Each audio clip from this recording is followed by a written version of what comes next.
Hello, hello, hello. Let me know if you can see and hear me okay. My name is Janet Wright. I'm an energy healer and teacher, and this is going to be a group healing where I heal 125 people in 11 different countries, and it will be fabulous. And this whole month of healings, we're working that theme above there, communication, perception, and focus, which is priceless. All of those things are priceless. Accurate perception, having good focus, and having optimal communication skills is endlessly helpful. And this is the August 2026 twin set, healing 1 of 2. So the second healing will be in 3 days on Sunday, and today is Thursday, August 20th, 2026. Thank you so much for my confirmations. I appreciate it. You guys are so prompt. You're spoiling me. But perhaps it's because you received the text 5 minutes before the live stream, so you knew the live stream was about to start. Roughly 5 minutes before the live stream. I'm starting 27 minutes after my goal time, which I don't like doing. I'm gonna really try to be right on the button every time. So it's certainly a departure from before when I had like this really flexible start time. So anyway, let's talk about what we're doing today, shall we? Oh, and for those of you who are new to my work, I guess I should put my website and email information right there. jwhealing.com is my website where anyone can purchase a set of healings. The people that I'm healing today purchased this set of healings in advance on my website. So if you go now, you could purchase a set of healings for September or October. And the themes are really fabulous. And they're listed on my website. And that's my email address, janet@jwhealing.com. So if you have questions not answered by my website, feel free to email me. All right. So today.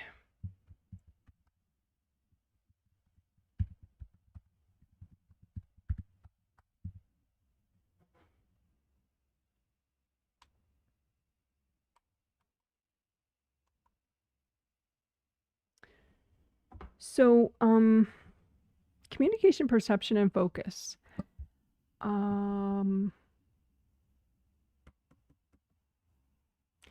There are, with focus, I think that we have been improving focus so far with the 3 healings we already did, the triplet set earlier this month.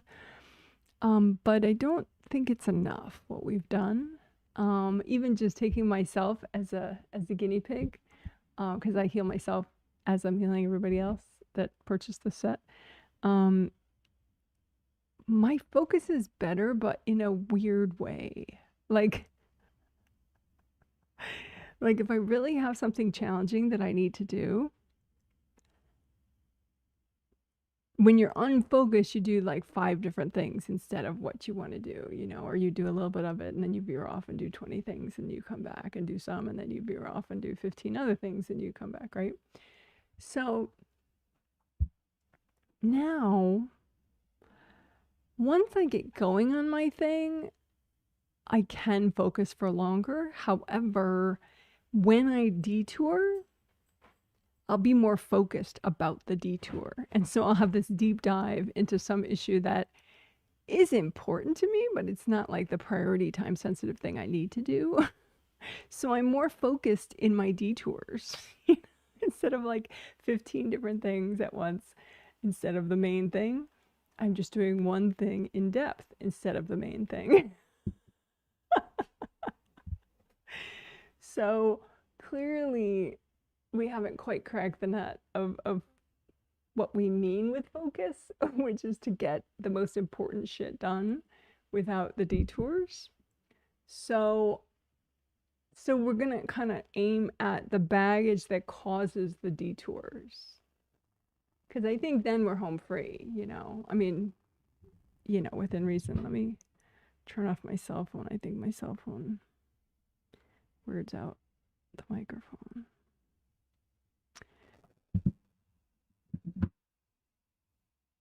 Hopefully that fixed it.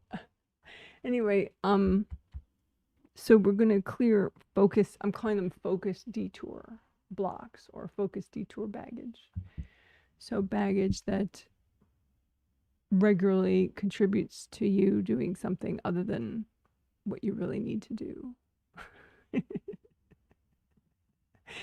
And I think too,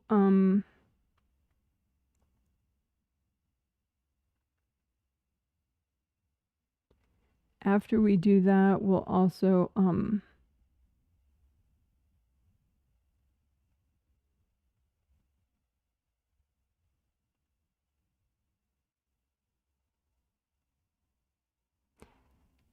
going to call them dissenter parts of you. Like, you know, I'm sort of a contrarian in some ways. You know, so if someone tells me you have to do something, I instantly don't want to do it.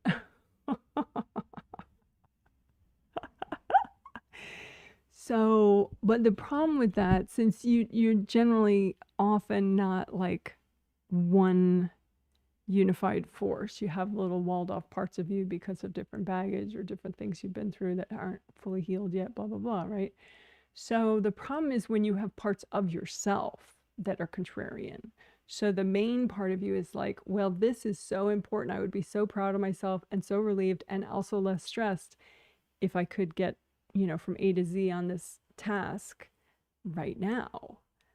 And then the dissenter parts of you or the contrarian parts of you are like, yeah, but why should we do that? Let's do this instead, you know, like, so dissenter or contrarian.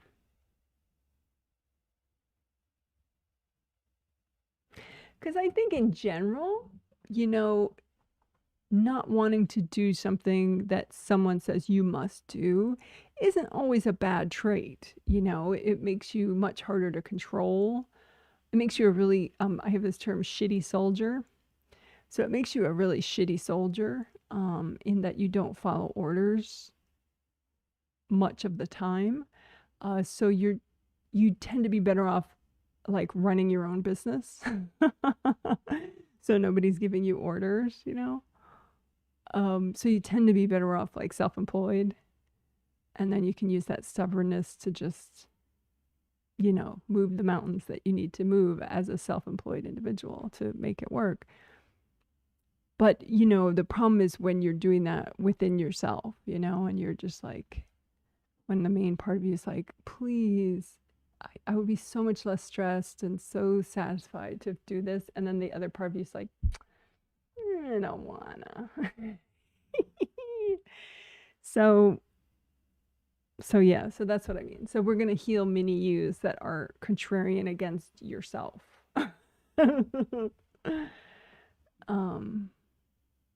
So hopefully that makes sense. So that's all for focus, those two things, clearing the focus detour baggage and then heal the mini yous that are like automatically in opposition to you and what you really want to do and need to do. So there's that. So that's for focus. So that was for focus. I could spell focus. Okay, great. So then the next thing I want to explain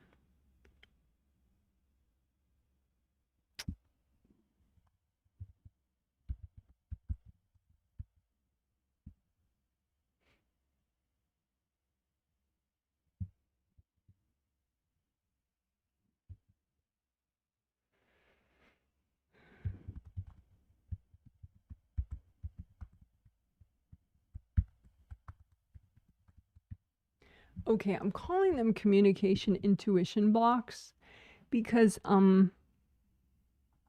talk about it on and off, this concept of diplomacy, like using your intuition and deciding like what people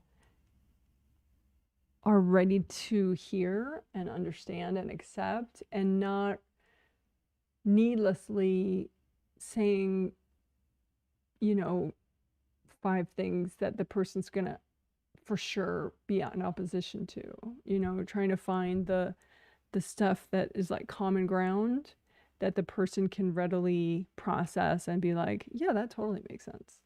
I mean, not that you need to always squelch what you want, but sometimes there's timing to it. Like maybe you have your loved ones, suggest on a nonverbal spiritual level that they take classes with the angels in their sleep for a little bit before you speak of it out loud consciously.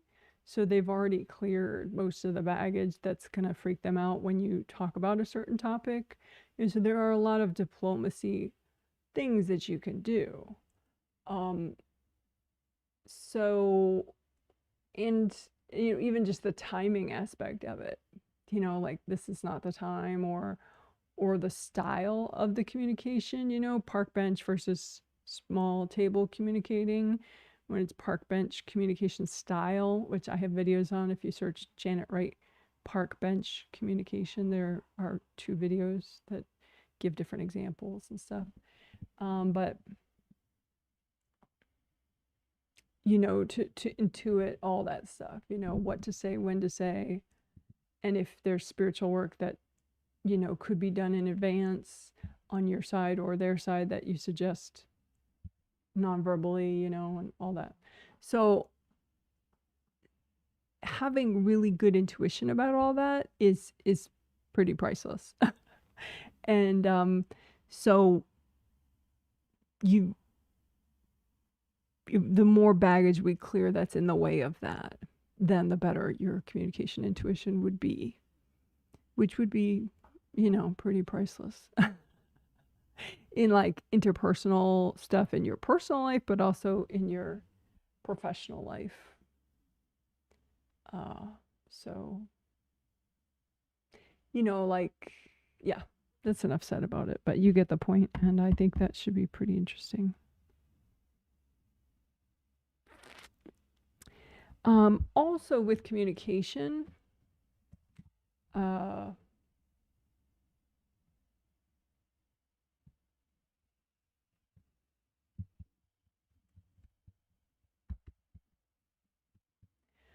these 2 meridians, liver meridian and gallbladder meridian, liver and gallbladder, they may not be the main meridians that help with communication, but they are the meridians that, like, I intuit that we should work today, in addition to CV and GV, which is the main, the CV is the one that manages the yin meridians, and GV is the one that manages your yang meridians. And so we'll work CV and GV as well as liver and gallbladder meridians, and their auras. But apparently the liver and the gallbladder meridian can help with insecurities, like personal insecurities. And I've been thinking about how, your personal insecurities from, whatever trauma that you've been through that hasn't yet been fully healed, from this life or past lives, that can contribute to how you perceive situations. So that perception part of the theme, and also, of course, communication and the words you choose, your tone, everything. So liver meridian also helps with blood stuff, like if your blood pressure is too low, apparently, liver meridian can help, and emotional regulation, which is important with communication and perception and just quality of life for sure. And then gallbladder meridian, I always talk about how it's good for self-assertiveness, but apparently it maybe just because it's the yin-yang pair, I don't know, but apparently it can also help with insecurities to, reduce personal insecurities. So I think that'll help communication and perception. So I'm looking forward to that a lot. I think that's great. We've worked those in the past, but certainly not this month. And they also, like liver meridian helps with like heat regulation. So like if you're, having hot flashes, or just, you're too hot at night when you try to sleep and all that, or liver meridian can help moderate that stuff. So should be cool. Looking forward to that. So both those things are for communication, the clearing the communication intuition blocks, and also the CVGV liver and gallbladder work. So I'll probably do them back to back, those two things, just so we focus on communication all at once. And then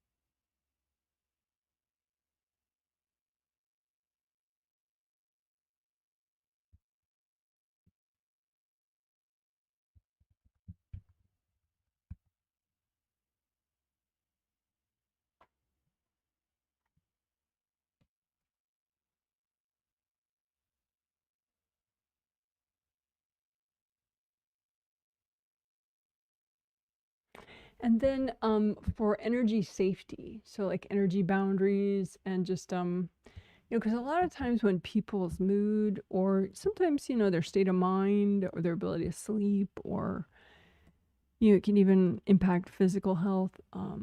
If you're get a lot of damage to your auras or your chakras, right, or your creative rings, or whatever, all that 5 essential kind of stuff.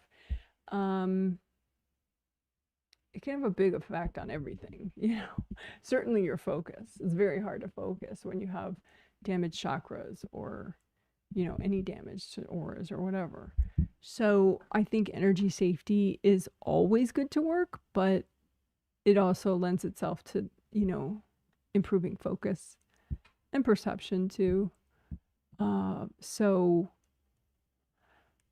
safety intuition is a term that I don't generally use, so I just want to explain what I mean by that. Like,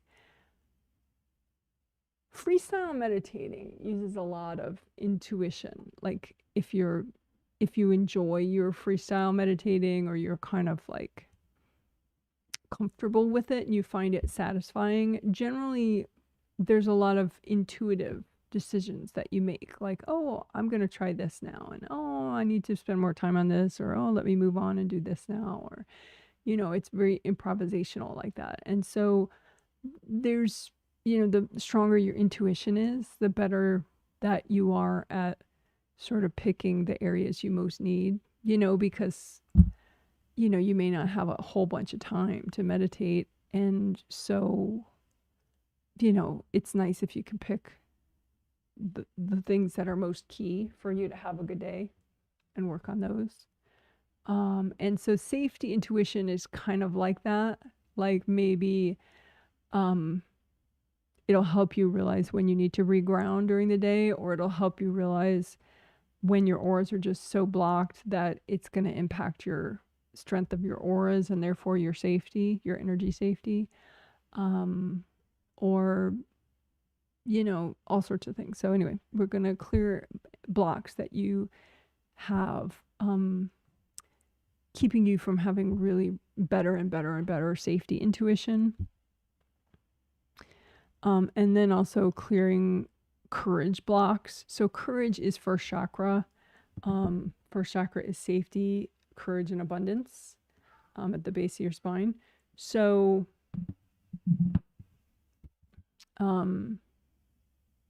we'll just work to clear baggage so that you have more flow, first chakra flow, basically. But there could be other reasons why your courage is not at an optimal level. So we'll just look at any blocks from anywhere that make your courage to, not ideal, and we'll clear those blocks carefully, have the angels check so it's healthy and gentle and all that. But courage factors into energy safety because on a spirit level, like, I think people, and certainly invasive beings, they kind of read you and they read your sort of your swagger. And if you can back up your swagger, you know, with like being really strong energetically and being a good reader and, you know, knowing what to repair when and being able to repair it quickly. So there's a lot that goes into energy safety, but certainly part of it is having courage and not sort of like sometimes I'll hear a client be like, "Oh, I'm afraid to do that technique." And that technique is like clearly beneficial, you know, and so that person, you know, you could say for sure they have courage blocks because they're not really thinking like, do I need that technique? They're just feeling fear and then giving into that. You know, I think it's a pretty common thing where people say courage is not the absence of fear. It's feeling the fear but not, you know, but doing it anyway. You know, it's not allowing fear to make your decisions for you. You know, kind of like having the intelligence, energy intelligence to know what is actual intuition of I should not do that right now, or my angels are saying it's not right for me to do that right now, versus like, you know, I just have some baggage that's freaking out my first chakra and therefore I feel fear and therefore I'm just gonna let that make my decision for me. So clearing courage blocks, I think, would clearly help energy safety, and safety intuition and just life. I think most people respond better to somebody who sort of stands strong, you know, and courage is a big part of that. They can kind of sense that in people. I think, you know, like in pop culture, they have a term like that person has aura, you know, which is very funny because, you know, that's clearly a spiritual term. And they're kind of, it's not inaccurate 100% the way they're using it, you know, because technically someone that they're saying has aura probably does have pretty fabulous auras. So, you know, but someone who has aura has also courage typically. So it's just a thing where, you know, people react differently to someone who has courage versus someone who has a lot of fears. So it should be interesting to work that. I'm looking forward to it.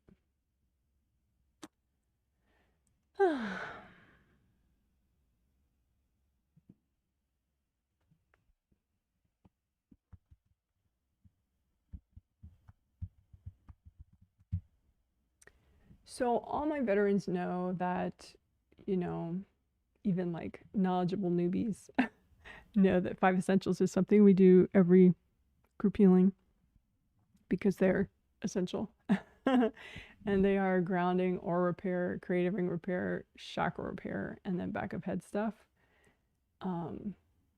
And I did not explicitly do one of the 5 essentials in the last healing, which is kind of interesting because I did it in indirect ways. I healed the chakras, like specific chakras. We repaired very, you know, we took extra time on those, and then we did a lot of unblocking of all the major chakras. So we kind of did it, but we just didn't overtly do a chakra repair section, which we're certainly going to do today. And we're going to do it extra thoroughly. We'll do the chakra repair where we, you know, the standard where we repair all chakras at one time, all major and minor chakras. And then we'll double check and do spot work on the 7 major physical body chakras, and then the 7 major astral body chakras, which are along the astral body spine. So all the major chakras, 7, which I tend to call 7 and 7 physical body chakras and 7 astral body chakras, they're along the spine. So we'll do extra work on those, but we will for sure repair all chakras at the same time using composite copy technique as we normally do. And I have it written down, and I'm going to keep a checklist, so we'll not be skipping any 5 essentials today. Damn it. And in the aura repair section, so like the second, usually that's what we do second, we do grounding and then aura repair. So aura repair typically is, you repair the rips, right? So there's no more leaking. So then your aura fills up with your energy and it's much stronger and more flowing. And, but we're going to do extra time on what I call the V area. So as if, the letter V and, maybe the point of the V is like right here. And so this whole area right here where your neck meets your shoulders right there and outward in the auras. And we'll be sure to do kind of an expanded V area. So not just straight up and out, but also like back up and out. Back up and out is like a big safety area right there.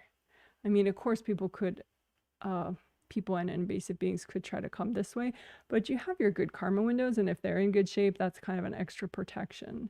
But then diagonally, the V area sort of diagonally back tends to be potentially vulnerable if you have too many energy blocks there. So we will definitely spend extra time to unblock the V area and the back V area as well. Just to help with energy safety and life and therefore focus. So those are my only notes about the 5 essentials for today. Extra time with the unblocking the V area, and then for sure a thorough chakra repair and unblocking. So that's it.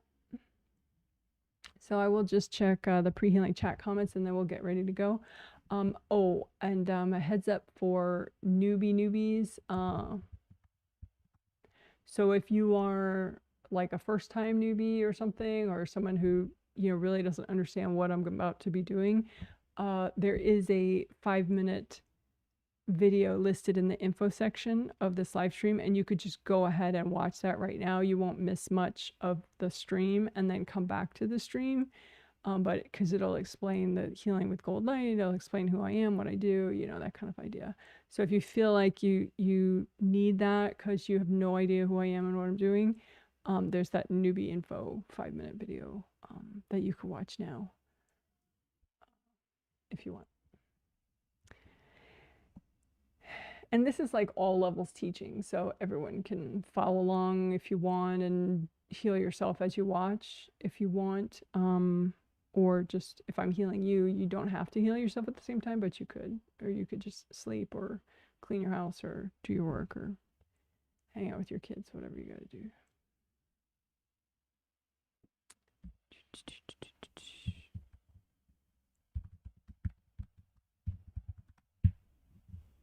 Alrighty. So thank you for the pre-healing chat comments. It actually does help YouTube like the live stream more and be more likely to suggest it to others. Also, if you give it a thumbs up, if you would, that also helps YouTube to think it's more worthwhile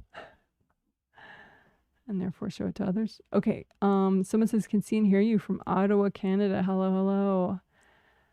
Someone says we can see and hear you. Thank you. Hey, Janet, nice peacock top. It's 65 degrees Fahrenheit and full fog in San Francisco. That's always so interesting because we only have fog in the evening usually. And like early morning. But I guess San Francisco is known for its fog. You're closer to the water than we are. We're like maybe an hour inland.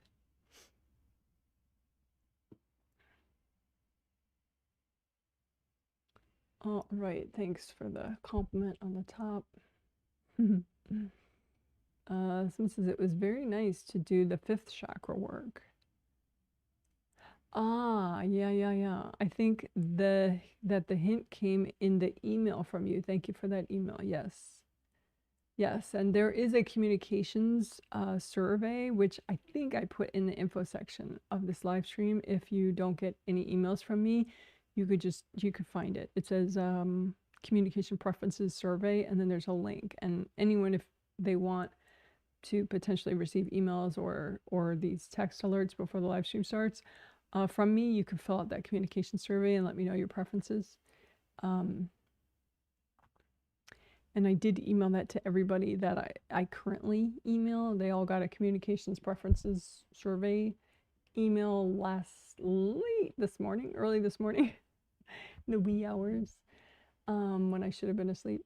I wasn't. So thank you for the people that have filled that out so far. It's been really interesting. So I've been talking about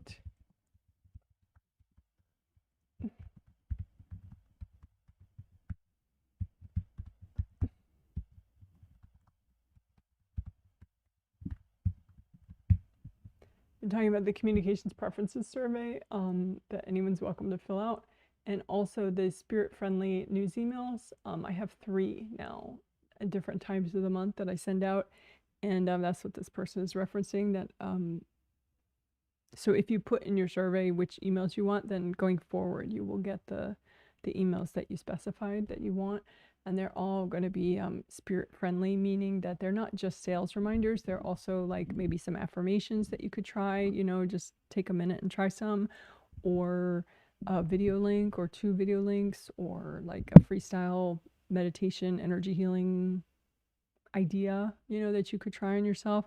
Typically stuff that you could do quickly, you know, and kind of fit into the moment. But yeah, I did mention, because I had made in the last email, which you may not have gotten if you weren't signed up for the emails on the 15th at the time.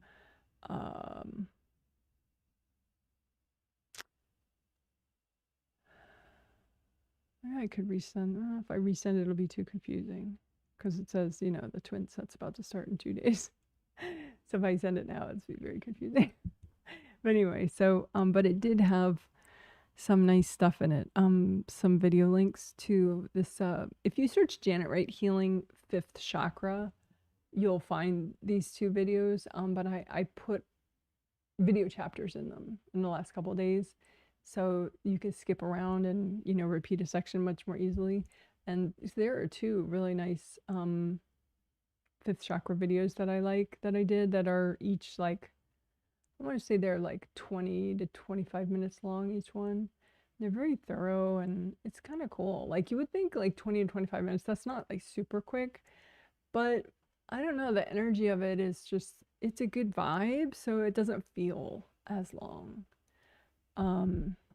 But anyway, one is from 2018 actually, and I did it outside. And then one of them is an excerpt video from last year doing 5th chakra work. But anyway, so I'm glad that you enjoyed doing that. Yeah, I did too. That's why I put video chapters on them. I'm like, these are good. I better put chapters in them. So if you could email me if you didn't get those links and you're not finding them easily, but you should be able to find them easily if you just go to YouTube and search Janet Wright Healing 5th Chakra, the number 5 TH chakra, and then there are 2 of them. One is from 2018, and I'm outside wearing like gloves and stuff because it was like February or something, or November or something like that. And then the other one, I'm inside, you know, live streaming. But anyway, good. I'm glad you liked those videos. That's cool. Yeah. So each of those news emails will have cool little extras in them. And please feel free to fill out your communications preferences survey, because otherwise you'll definitely get less emails, but I'll just pick one maybe, or I won't send any, you know. And so if you want them, you know, fill it out either way, so then I know really, do you want them or do you not want them? Do you want the text before the live stream, or do you not want that? And, you know, it's really cool because, like, I always am kind of like that. I like customizing to what I want, and that's what you can do with the survey, and be like, okay, I only want that email, or I want all 3 emails but then no texts, or I want all 3 emails and the texts, you know. And it's like, it's really been enjoyable to see people who fill out the survey, because people do have very different choices, you know. Like, someone just wants that email but not the other 2, or someone wants the emails for sure, but then they're like, no, for the text. And you can just tell that the idea of texting is like, oh, are you kidding me? There's no way I want that, you know? And it's very fun to watch people, because some people are very pro receiving the texts and some people are like, no way, you know? And so it's really good. I'm glad that I am customizing it to what you particularly want. And if you change your mind at any point, just let me know and we'll figure out what you want, you know, how you've changed your mind, and we'll customize it again. And it doesn't take much time for me. I just click a bunch of things and it's done. So I wanna respect your preferences. I think that'd be more fun for you and even for me too. So more pre-healing chat comments. Someone says hi from Ottawa, Canada. Hello to you, Canada. All right. So that means my country count is slightly off. Hi from Chicago, 76 Fahrenheit and sunny. Well, that sounds nice. Someone says thunderstorms in New Jersey. Looking forward to all of the goodies. Well, thanks. I'm glad. Yeah, thunderstorms. I know when I lived in Chicago, we used to have lots of thunderstorms in the summer, but here it like pretty much never rains all summer long, which is not great for the garden. I'm gonna have to, yeah, I'll do a garden update at the end. If I remember, I'll do a garden update.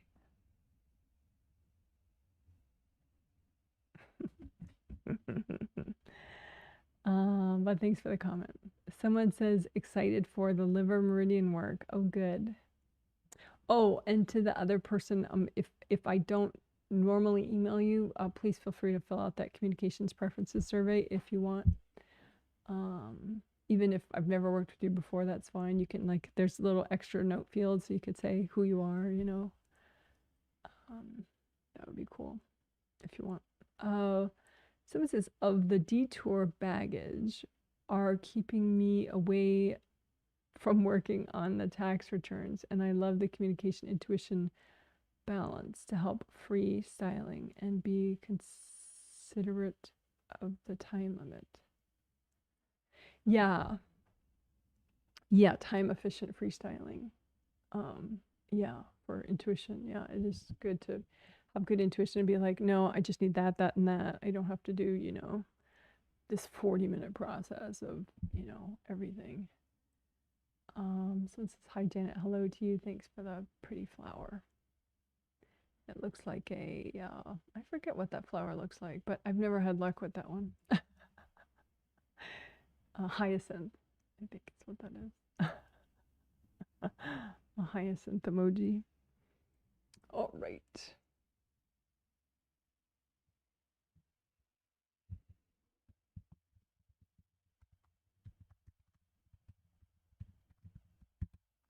So now we will enjoy me not talking for just a few minutes as I finish my prep and talk to the angels and say hi telepathically to all the 125 people that I'll be healing. Oh, let me do the country count first. I do like that.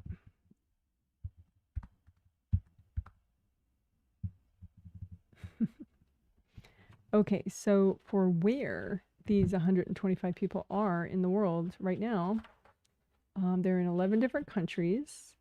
99 of them are in the US, 7 are in Qatar, 4 in Canada, 3 in the UK. Well, yeah, let me fix that.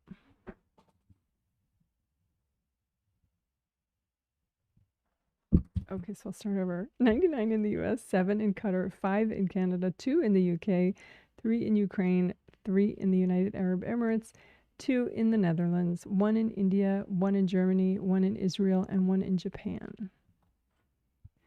So, hello to all the people that I'm about to be healing. And also hello to anyone watching live. Whether or not you're one of the healing people too. Hello, extra hello to anyone watching live. And hello to anyone watching later on a video. All right. So now the 3 minutes of quiet before we start the healing.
Okay, thanks for waiting.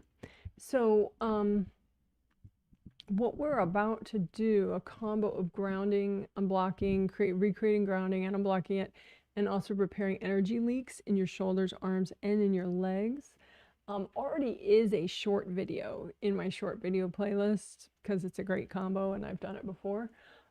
So just a heads up that there is a short video if you like this combo.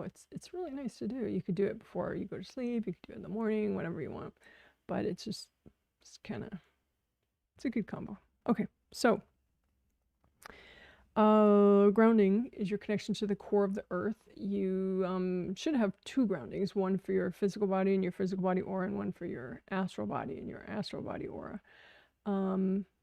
They ideally go ahead and recreate them and make them both as wide as all your auras. So if you were to, put out your hands like that, about at the wrist level, would be ideally where how big your auras are if you let them be nice and large. So just make both your groundings that wide as well, so that your auras have maximum ability to receive earth energy and to let go of things that you need to let go of, right? So, and bring your groundings up as high as your third chakra. So third chakra is just below the sternum. So the sternum is a bone that goes down right there, right in the middle of your rib cage. So just below that, that's where your third chakra is. So go ahead, bring up your grounding so that it is extra supportive for your first chakra, second chakra, and third chakra, right? Nice and high. And go ahead and you can test out grounding colors. So make both your groundings red. See how that feels for you. And make both your groundings orange. See how that is. And just intuitively, or how you feel in your skin with the orange groundings. And then yellow groundings. See how that feels for you. And just go with the best one for you right now. Okay, so make them both the same color, either red or orange or yellow, whatever shade you want. Okay, and then we're going to make a copy out in front of us, and you can use gold light for your hands, your hand chakra and your fingertip chakras. You set those to a metallic gold color, and with your intention. You don't need to see to do any of this stuff. Just do it with your thought, or kind of wing it, with your imagination. So set those chakras to gold, and therefore they're generating gold light as they spin, and use that gold light to unblock your groundings. You make a copy out in front of you of your everything. All your auras, your physical body, your astral body are in the middle of those auras, and then both your groundings, right? And so you want to melt away any hardness in your groundings, because flow is what makes you strong, and what makes you able to receive earth energy and let go of baggage that's, lessening your fabulousness. So just go ahead and you can sweep together the energy blocks with your gold light in your hands, and then just focus the gold light on these blocks and have the blocks melt cords from other people going into the blocks with the gold light. You can see too, angels, if there are any invasive beings hooked into these blocks, can you recycle them? And just keep using gold light until the blocks melt, or you can blow them up then at that point if you want, and you're healing yourself. So you can comb all the way down, like sometimes right before the core of the earth.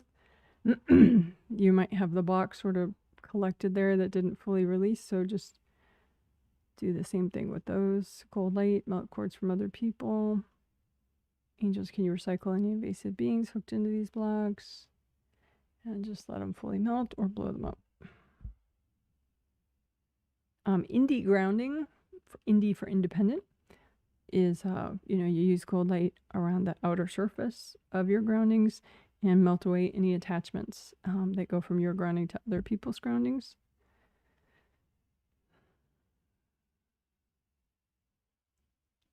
Because essentially nobody wants your drama and you don't want theirs.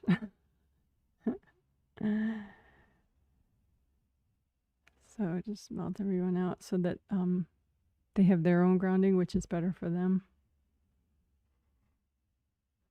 And certainly better for you. Then just melt any hard objects that could be stuck in your grounding. Just melt them out or pop them out and let them explode.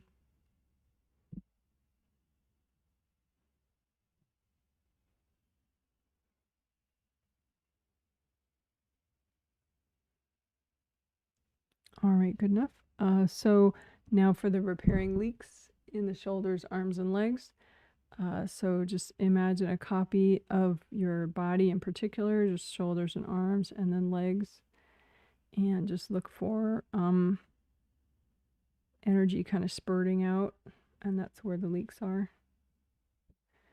And even if you don't know where they are, you can just use gold light around and just have your intention be that the gold light goes where it's needed.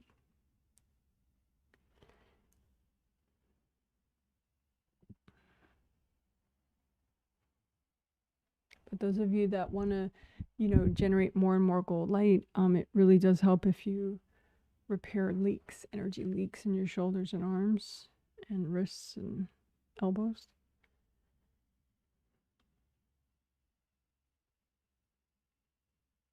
Of course, you can spin your copy around and focus on the back or the front.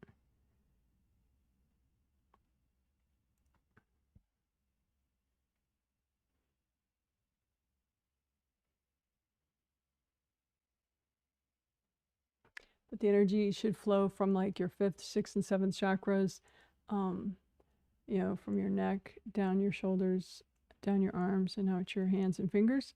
So you just don't want any leaks along the way. So you can pop out any hard objects that are stuck in there. You can say, angels, can you recycle any invasive beings in the way of this repair? Pop out the hard objects and repair the gashes.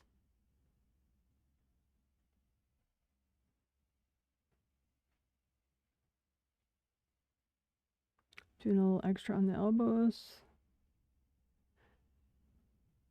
Elbows and shoulders, people tend to ignore them until, they may have a problem, like a physical problem, and pain or discomfort with their shoulders or their elbows or their wrists or their fingers. So maybe just be ahead of the curve, and even before you have a physical issue, be vigilant about healing and unblocking those areas so you can be more present there. And it won't prevent all injuries, because some are sort of meant to be and all that, but the ones that are not meant to be, it could help you to not have those issues.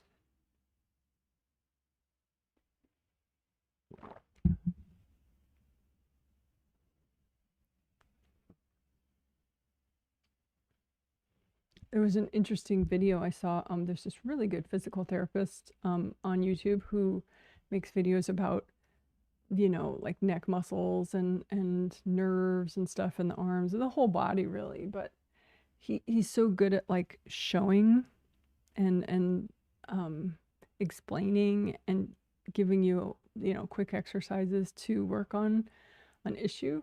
And he did this thing about like the different nerves that go down the arm, and how you can help them. And it's really cool if you need that information, like say, especially if you have an elbow issue or even a shoulder issue or a finger issue. You can email me for the link to that guy, or you just want to know a good physical therapist YouTuber. His stuff is really good. So then legs. So imagine your legs and your physical legs. And same thing, just pop out the hard objects. Angels, can you recycle any invasive beings in the way of this repair? And use gold light from your hands to repair the leaks.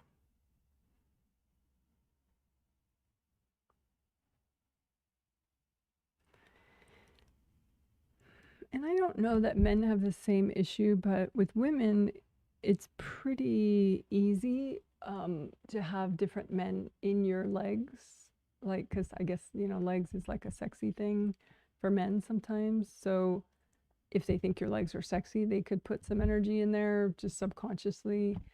Or if they don't think your legs are sexy enough, they could put energy there.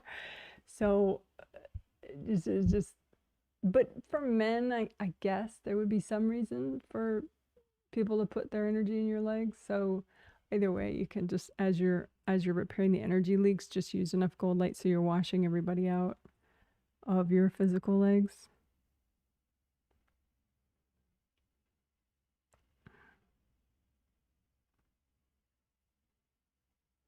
And you could also imagine just a copy of your astral body physical legs, or sorry, astral body legs, and check those out and use gold light on those. Same thing, you know, you want to pop out the hard objects, repair the leaks. Angels, can you recycle any invasive beings in the way of this repair and unblocking? And then wash people out of your astral body legs.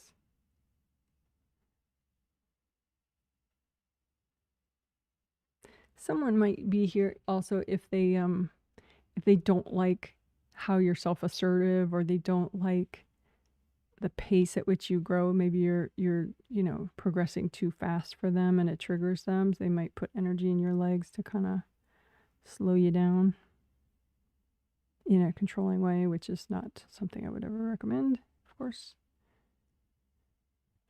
All right, so that's good enough for now, but that's always a fun thing to do. And like I said, there's already a short video on that, probably quicker than what we just did. So there's that.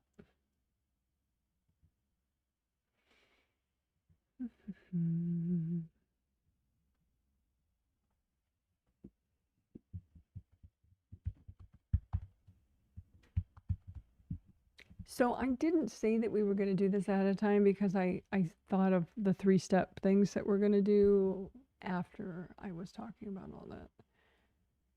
So let me bring that up.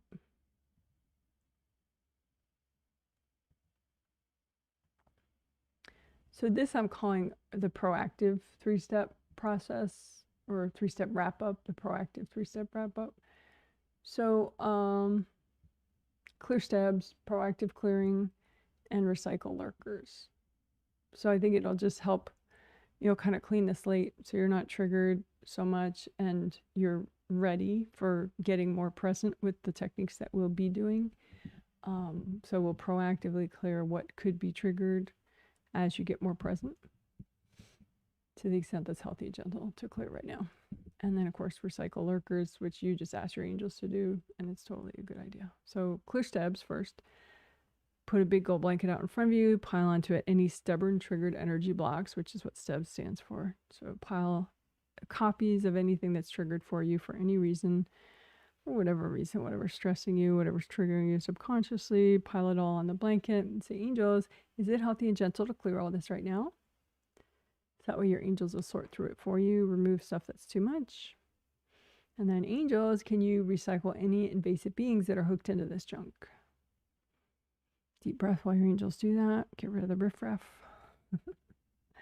And then now you do the rest. Just bring up red earth energy, soak all these energy blocks, and use gold light from your hands to melt cords from people going into these blocks. And there could be a lot of cords, like your entire genetic family, everyone you've ever worked with, all your neighbors, everyone you've ever dated, yada, yada, yada. But don't worry about it. Just use lots of gold light and get everyone out.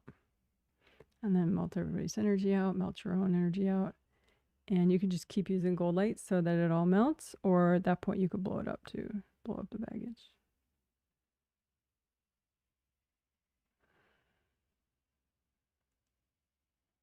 You could always do 2 rounds of that if you want, but I think I did enough.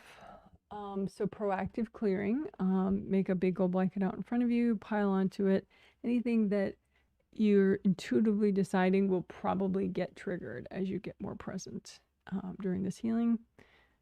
So proactive clearing, just anything, any baggage that will probably become triggered as we do this work. And maybe whatever's going to get triggered in this coming week too, or it's coming Friday, Saturday, Sunday, whatever, the rest of this month. How about that? Whatever's going to get triggered in the rest of this month. And say, angels, is it healthy and gentle to clear all this right now?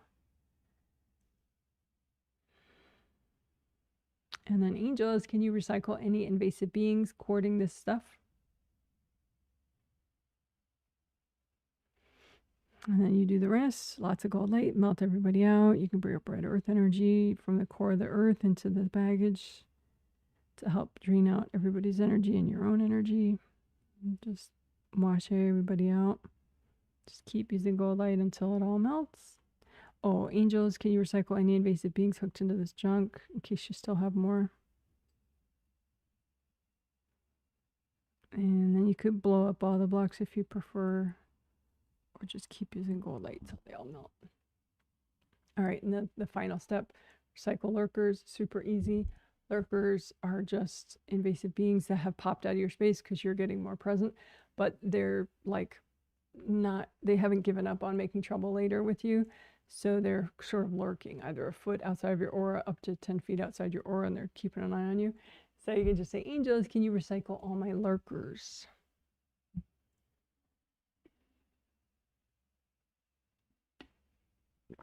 And just deep breath, stay here while your angels do that for you.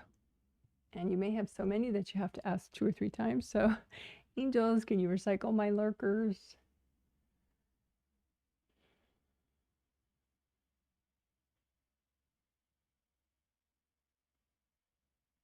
And a few of you need to ask 3 times in a row.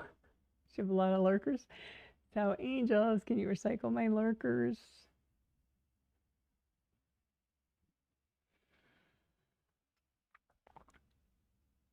All right, good job, good job.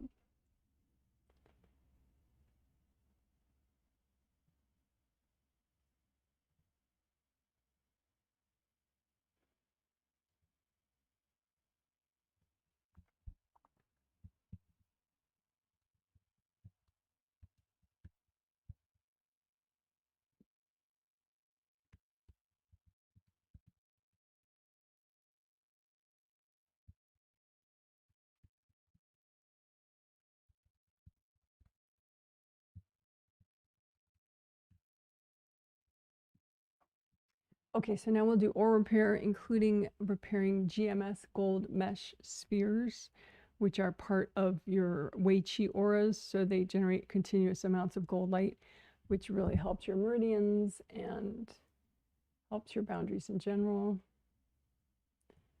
So we will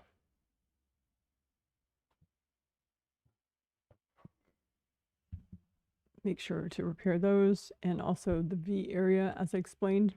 We'll be sure to unblock that quite a bit extra. Okay, so just imagine copies of all your auras out in front of you. You have, and just run gold light through them and just see if you can sense some rips. And you could repair them locally. You don't have to repair them all at once like we're going to do. You could just find one area of rips and just say, angels, can you recycle any invasive beings in the way of this repair? And just keep using gold light until it starts to fill up, as if you're pouring gold water into a cup. And then just once it's all full, it'll repair more and more and more and more with the gold light. And then you've done a repair in that localized area. And you could just do that in a few places. And if that's it, that's all you need to do, you're done. But if you don't trust your intuition or your vision to find those spots, or you just want to be more time efficient, maybe, that's what we'll do. So make an image of a rip and say, okay, well, this represents all the rips that I have in all my auras right now. And then you do that repair process for this composite copy rip, and that repairs all the rips at the same time. So here's your, make your composite copy rip and clean it out with sticky gold wax. So that's gold light from your hands that sticks to everything that's not you and makes a lump. So then you lift all that out, give it to your angels. Angels, here you go. Sticky gold wax. Lift all that out at once. Angels, here you go. So what is that stuff that you're lifting out? It's invasive beings, invasive people, and hard objects that could have been thrown there that made the damage in the first place. So maybe you have a couple extra hard objects that didn't remove, so just use gold light, loosen them up, lift them out. Angels, here you go. Lift them out. Angels, here you go. And again, angels, can you recycle any invasive beings in the way of this repair? Yeah, just use gold light, get it as deep as you can until things start filling up with the gold light. And just let it keep filling up until it's all full. And then all the repair will keep going. And don't give up too soon. You don't want any sort of dimples or weirdness at the surface where the rip was. All right, good job, good job. So it probably repaired most of the ribs, like 80 to 95% of the ribs, but you may have some leftover ribs that are a little more stubborn. You could do spot checks visually if you wanted, but we'll just do that composite copy process a second time. So make a new image of a rib and say this represents any leftover ribs that you still have. And then same process, sticky gold wax, lift out the junk, including hard objects. Angels, here you go, sticky gold wax, lift out the junk. Angels, here you go. And lots of gold light, get it as deep as you can. Angels, can you recycle any invasive beings that are in the way of this repair? And just let it fill up with gold light, like gold water pouring into a cup. And if it's not filling up, that means you missed a couple a couple invasive beings. So angels, can you recycle any invasive beings in the way?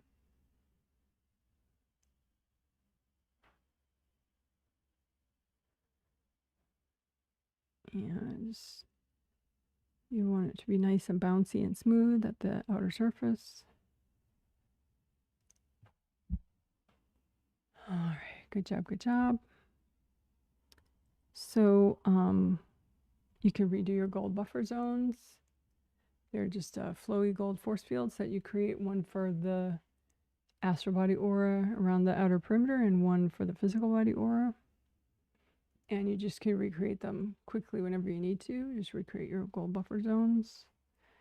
I do have a video that explains that in more detail and walks you through it more slowly. If you search Janet Wright Healing Gold Buffer Zones, you'll find it.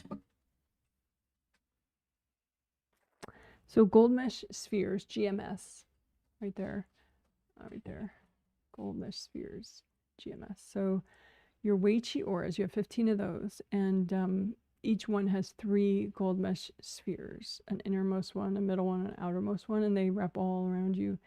And when they're repaired and whole, they look like gold mesh, gold flowy mesh, and they keep generating gold light, which gets sent inward and nourishes and protects whatever meridian that Wei Qi aura is for.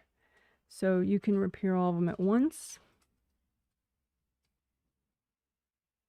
Just imagine, all your auras and just kind of zoom in on places where the Wei Qi auras are there's a big gap in them. And just heal that surface where the rip was or where it's not, growing together. And you can say, angels, if there are any invasive beings in the way of this repair, can you recycle them?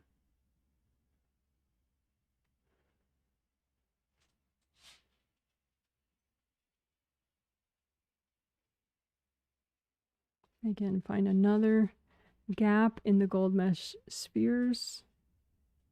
And same thing, angels, can you recycle any invasive beings in the way of this repair? And focus the gold light right at the edge where it broke off, where there's a gap, so it can grow back.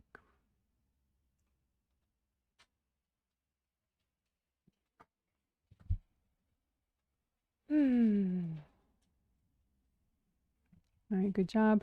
You can kind of test, like you have an image of your astral body and your physical body and just kind of sense like right close to the body, and because you should have a lot of gold light coming inward towards that part of your body, so you can sense any gaps that are in, like, oh, there's not a lot of gold light coming here, and then probably the gold mesh spheres here are all whacked up and ripped up, and it's just a spot that you could do locally.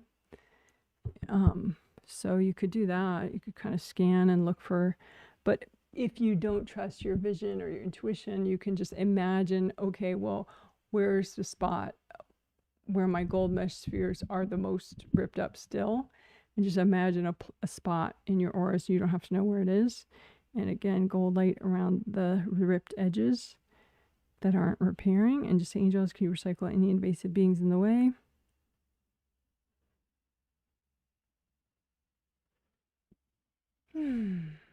All right, good job, good job. So then the extra unblocking for the V areas. So V areas, like, you know, from where your neck and shoulders meet, outward diagonally, right? Including in the back, outward diagonally from here. So we'll just unblock those areas. So you just imagine a copy of yourself, and it doesn't have to be very detailed, you know, like you don't need to see your toes while you're working this, you know. Just, you can imagine this part, you know, in the back and the center. The front, maybe, but usually it's more like, you know, the sides and the back and this V area that are more of a target for people. So you want to melt away the blocks, because blocks, they transfer force more effectively. So when someone whacks you, it goes deeper the more blocks you have in your aura.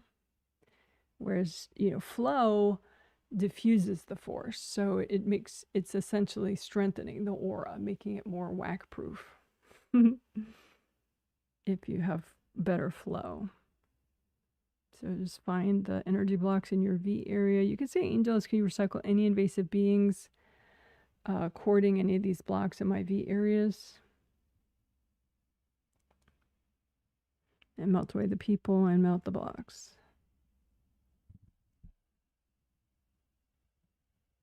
And like I said, there is that physical therapist has interesting videos on YouTube about like relaxing your trapezius muscles,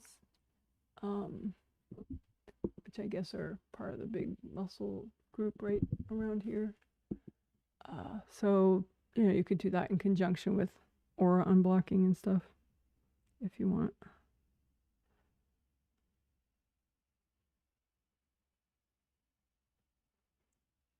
Even like TMJ, you know, this like joint right here, I think he has stuff on that too. He has stuff on all this stuff.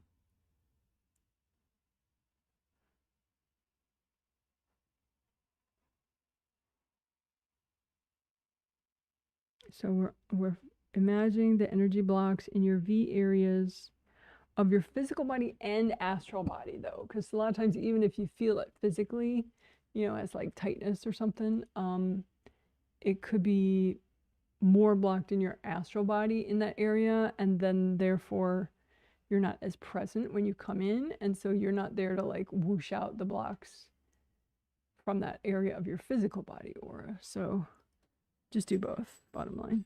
And you can check one at a time if you want to, like just imagine only your astral body V area.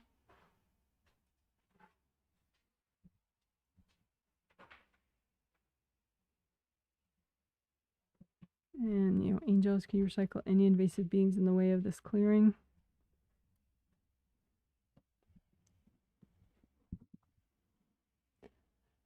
All right, good enough for now.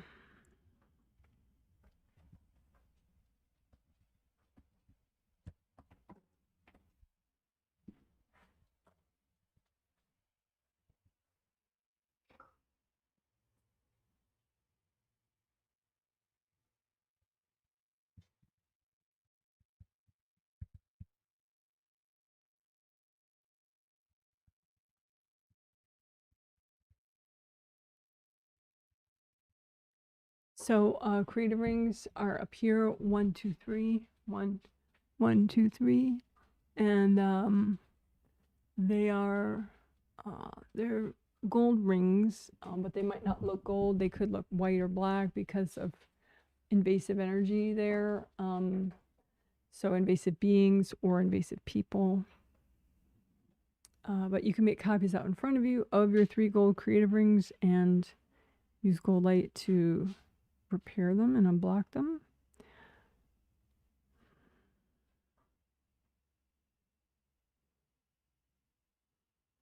You could even imagine each ring separately, like kind of spread them out so it's not exactly the way it is in real life, because you're just using a copy. So spread out the rings 1, 2, 3 so that you can get a better look at each one of them.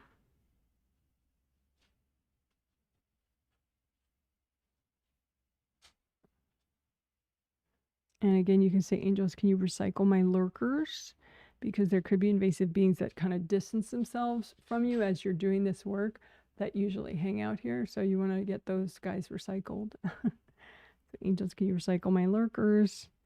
And angels, can you recycle any invasive beings messing with my creative rings?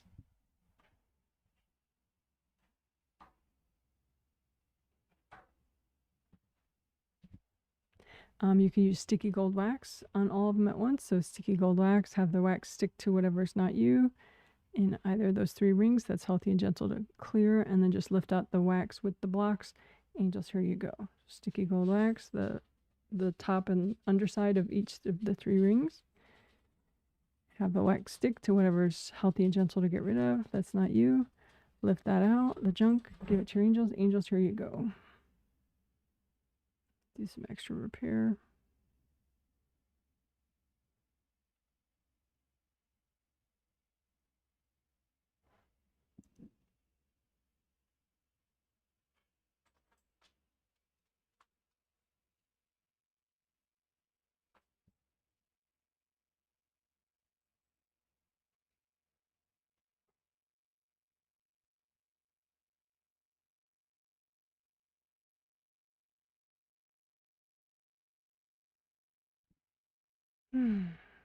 And the flaps, your creative rings as well as your chakra openings have flaps, and you want the flaps to be relaxed and shut.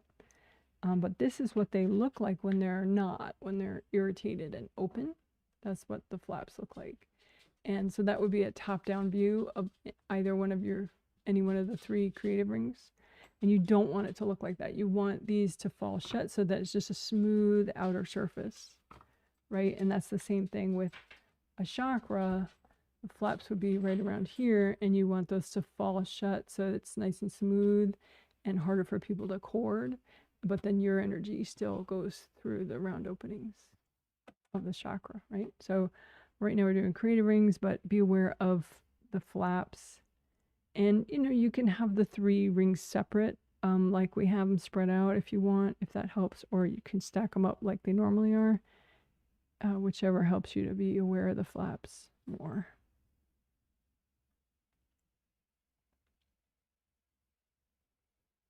But use gold light and melt away cords from people and repair damage. You can say, angels, can you recycle any invasive beings cording my creative rings?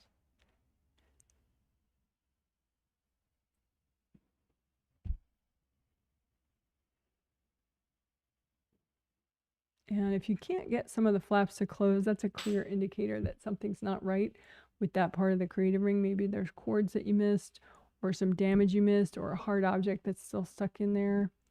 But something's not right if the flaps aren't all shut. Your creative rings.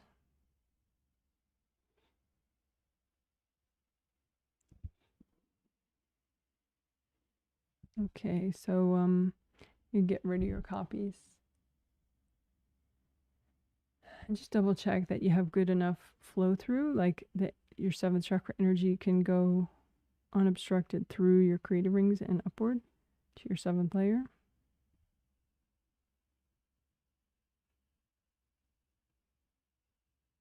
It also helps you wake up nicely, because when you wake up, ideally you come through your creative rings into your 7th chakra and your other major chakras. So you want that area unblocked enough so you don't like collide with fear and dread and whatever else.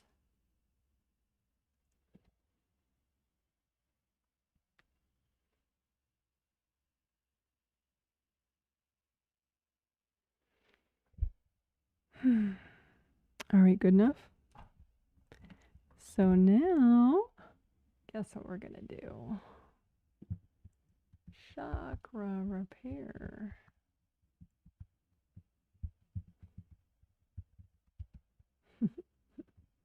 Oops.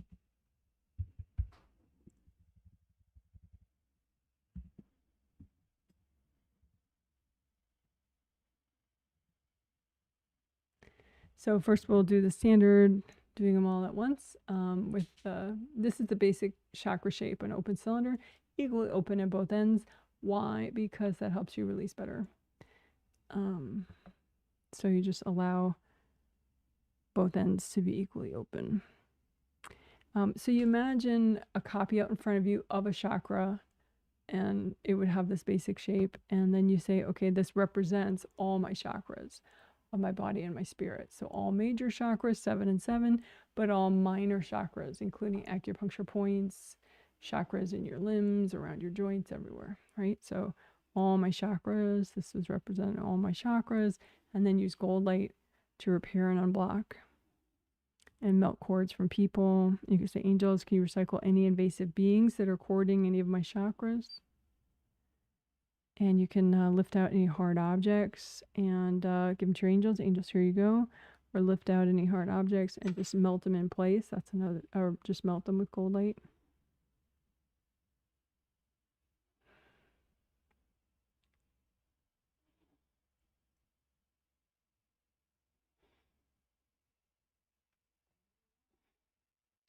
So sometimes you have to keep unblocking in order to fully repair, because something could be damaged and then there's all these blocks and you can't get enough contact with the gold light and the damaged parts. So just keep unblocking and repairing. You can say, angels, can you recycle any invasive beings that are in the way of this repair?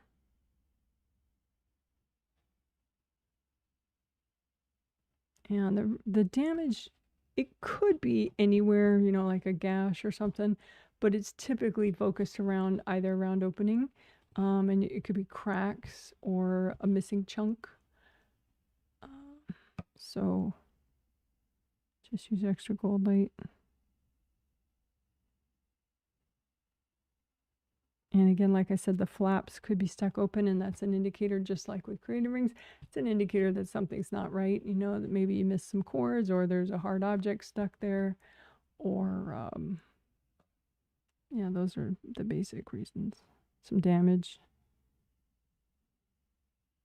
So you can sticky gold wax both round openings, have the wax stick to cords, invasive beings, and also hard objects that are stuck there. And just lift all that out. Angels, here you go. Again, sticky gold wax, all the hard objects.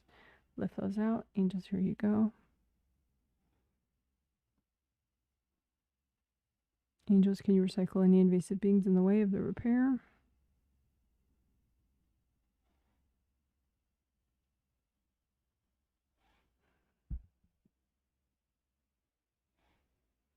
All right, so that's repairing all the chakras at the same time.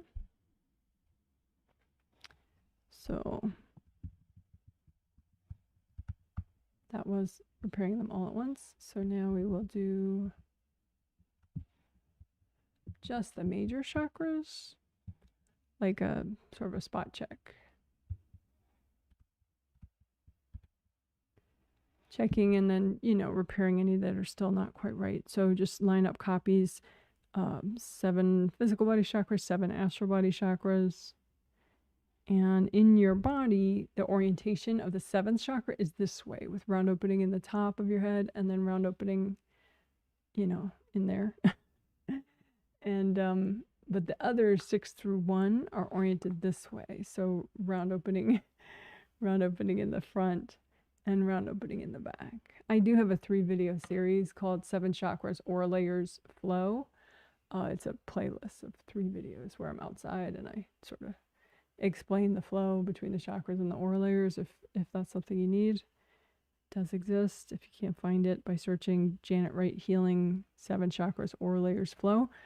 I could send you a link if you need it. But anyway, so you imagine copies, you know, little copies of your 7 physical body chakras and your 7 astral body chakras, and just check, you know, have your vision or your intuition kind of point out ones that are still have cracks or missing pieces.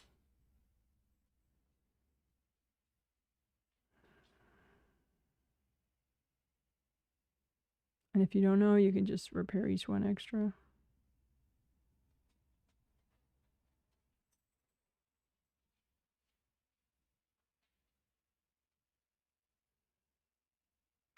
So I was just doing physical body 7 chakras. Now I'll do astral body 7. You can do them in whatever order you want.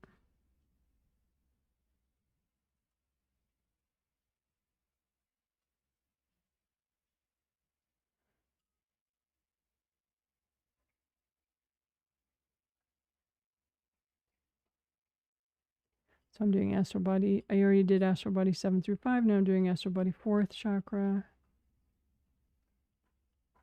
Astral body 3rd chakra. Astral body 2nd chakra. Astral body 1st chakra.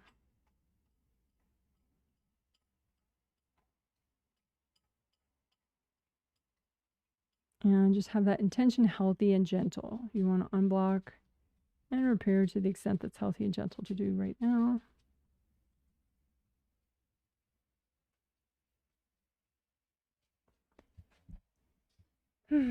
You could, while you have 7 and 7 laid out like that, you could repair and unblock your chakra filaments. Chakra filaments, that's just my term for the good cord that is yours between your physical body 7th chakra and your physical body, and your physical body 7th and your astral body 7th chakra. There's a good cord that you have. And so I call that your 7th filament, 7th chakra filament. And you have a 6th chakra filament, 5th, 4th, 3rd, 2nd, 1st, right? So just gold light, unblock these chakra filaments, melt away cords from people. You can say, angels, can you recycle any invasive beings messing with my chakra filaments?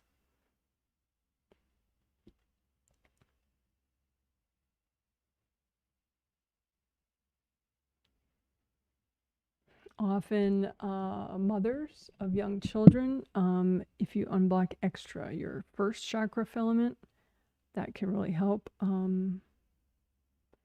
Both because your 1st chakra is working extra, because you also have 1st chakra cords to your children, not through the filament, but just through your chakra itself. So your chakra is working more. So you really want to optimize everything about your 1st chakras if you're a mother of young children. Helps your kids, helps you.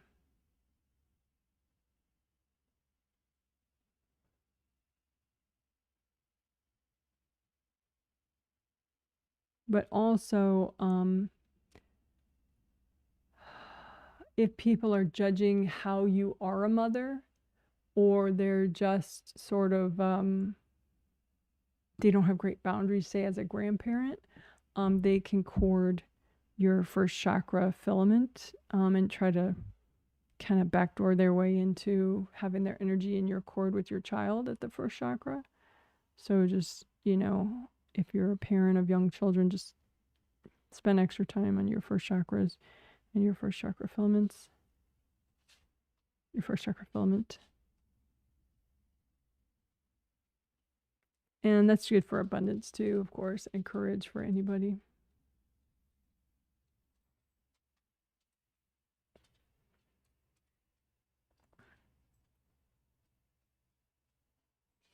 All right, good job, good job. So that was extra work on 7 and 7, plus it was also chakra filaments.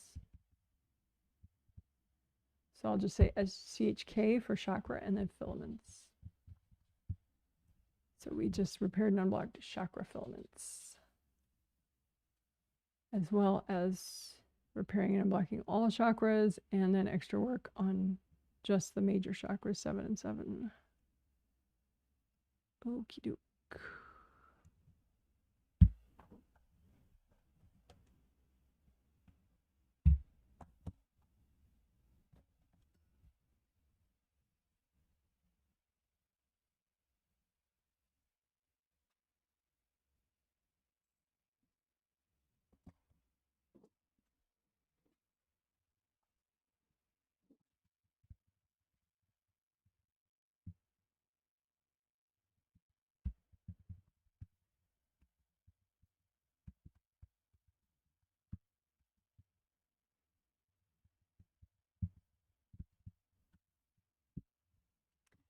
Okay, so this back of head area, that is the 5th essential.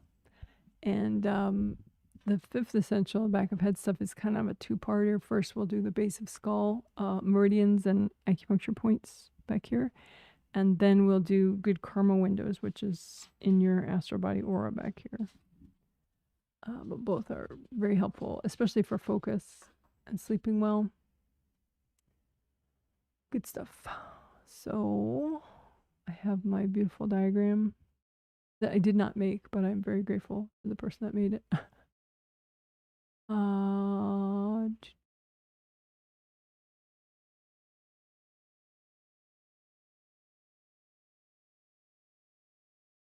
The base of skull points, especially, and these are the meridians that mostly you're looking at. The midline one is GV. Well, okay, I'll describe them going from far left to the middle. So the bluish green one that's around the ears and the side of the head, that's gallbladder meridian, GB, which we will work more later as well. And then the yellow one in the diagram, yellow, that's the urinary bladder meridian. That's really too, and because it goes down your back, and it's just cool. And then governing vessel meridian starts in the crotch, goes up the base, the center line of the back, and ends in the roof of the mouth. And we will work, which is all the yang meridians, so it's quite. So anyway, just use cold light and heal these, all the dots. Those are acupuncture points. So they're little chakras. So they do have that standard chakra shape. But rather than sending energy out to an aura layer, they just send energy within the meridian itself. And they generate energy. Chakras, they keep energy flowing and they generate. Any of those dots, you can go ahead and heal right now. The midline one, GV, governing vessel meridian, I'll do that one a little extra right now. So the lowest one that you can see there where the yellow lines meet, that's a GV 14. All these points are numbered. And then the base of skull area, the two close to each other, that's GV 15 and 16. And then there's GV 17, which I read is helpful for clairvoyance, GV 17, I think, or is it 16 or 17? But I like working all the points in an area, not just one, because they're, you know, if one is clogged right before it or right after it, it does impact that point. So you just do 14 through 20. 20 is in the top of GV 20. Just do run of them.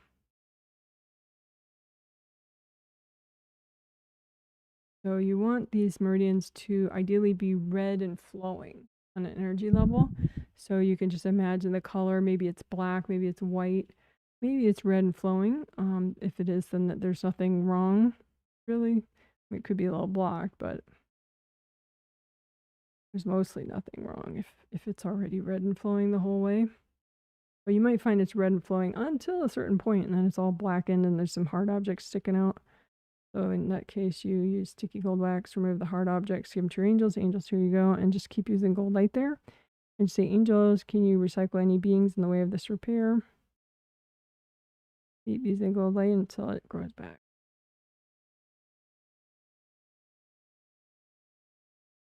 And keep doing GV meridian. And you can make the copy really giant so that you can have a better sense of where it's blocked inside. And just wherever it's blocked, just use lots of gold light to unblock it.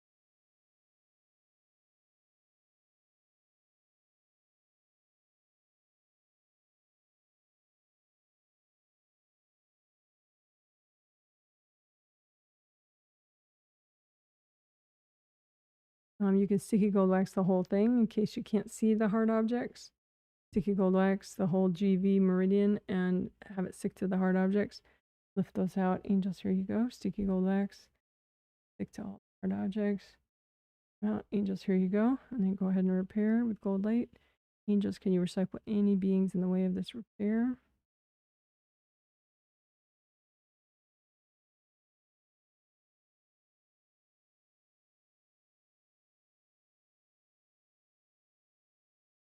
Then UB and GV.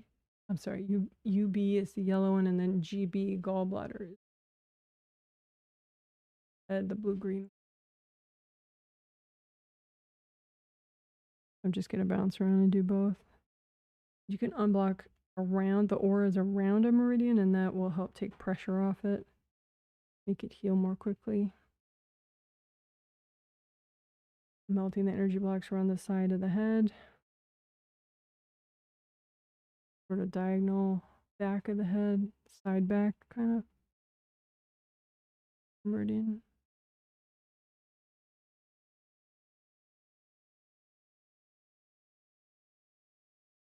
Way behind, sort of wide area, the urinary bladder meridian, the yellow one in the diagram.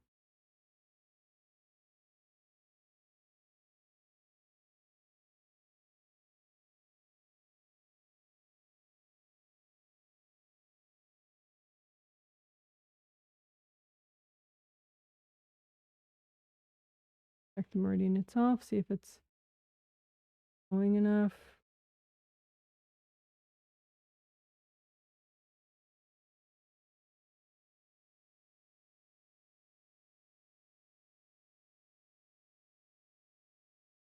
Check each chakra, see if it's generating enough energy.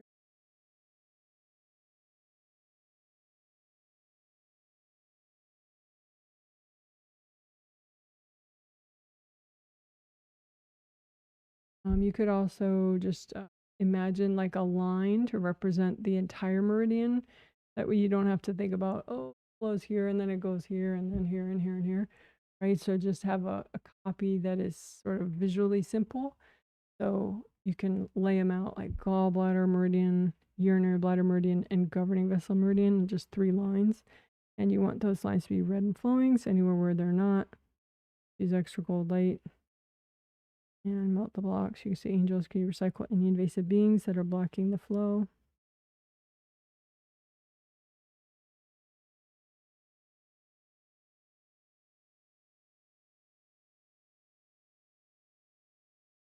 Very good.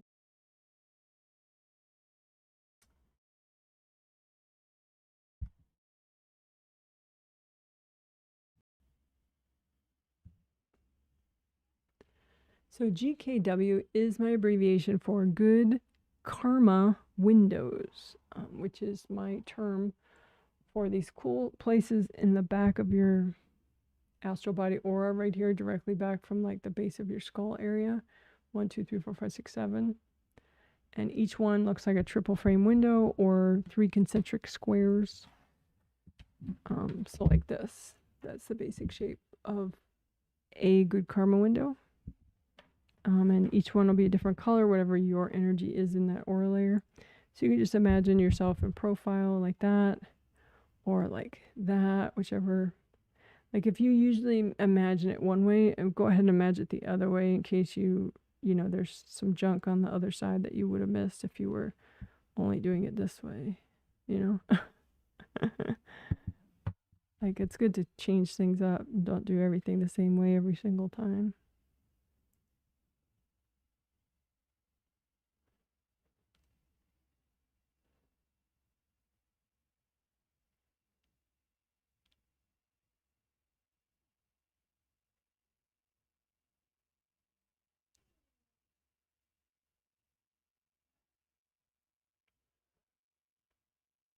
You can unblock them all at once with sticky gold wax. So just sticky gold wax all your good karma windows, have it stick to everything that's not you.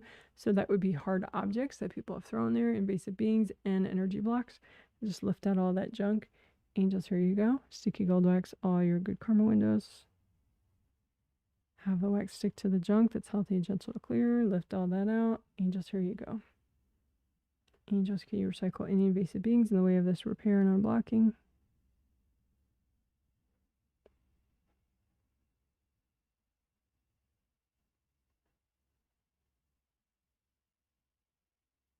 Angels, can you recycle my lurkers?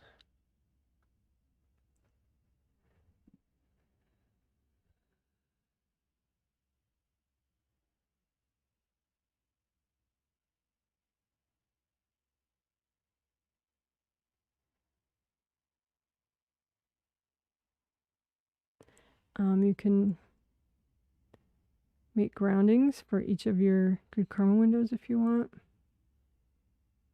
You can make them all red or just make them red, orange, yellow, green, blue, violet if you want. That's not too complicated, but you can make them all red grounding if you want.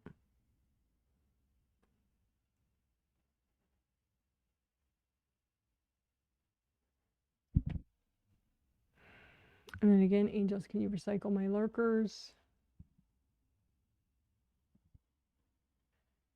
All right, good job, good job. So good karma windows, they can help with focus, they can help with sleep.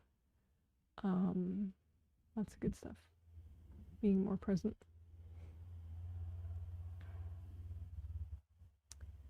All right, all right, all right.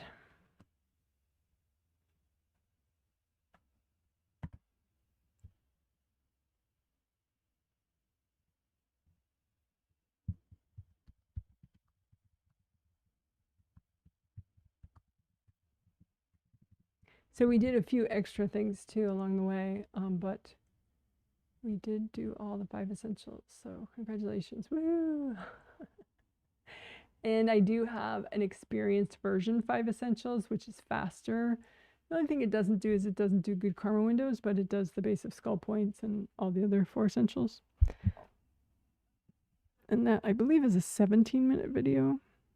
So you would find that by searching Janet Wright Healing Experienced Version 5 Essentials. Or it's also in the short video playlist, which is featured on my YouTube channel page. And the thumbnail image is my cat, Boo Boo Kitty.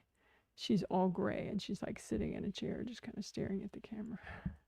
That's the image for that video. So I tend to just, if I'm looking at the playlist, I'll look for Boo Boo Kitty and I know that's the video. It's faster than reading all the titles. All right, good job, good job.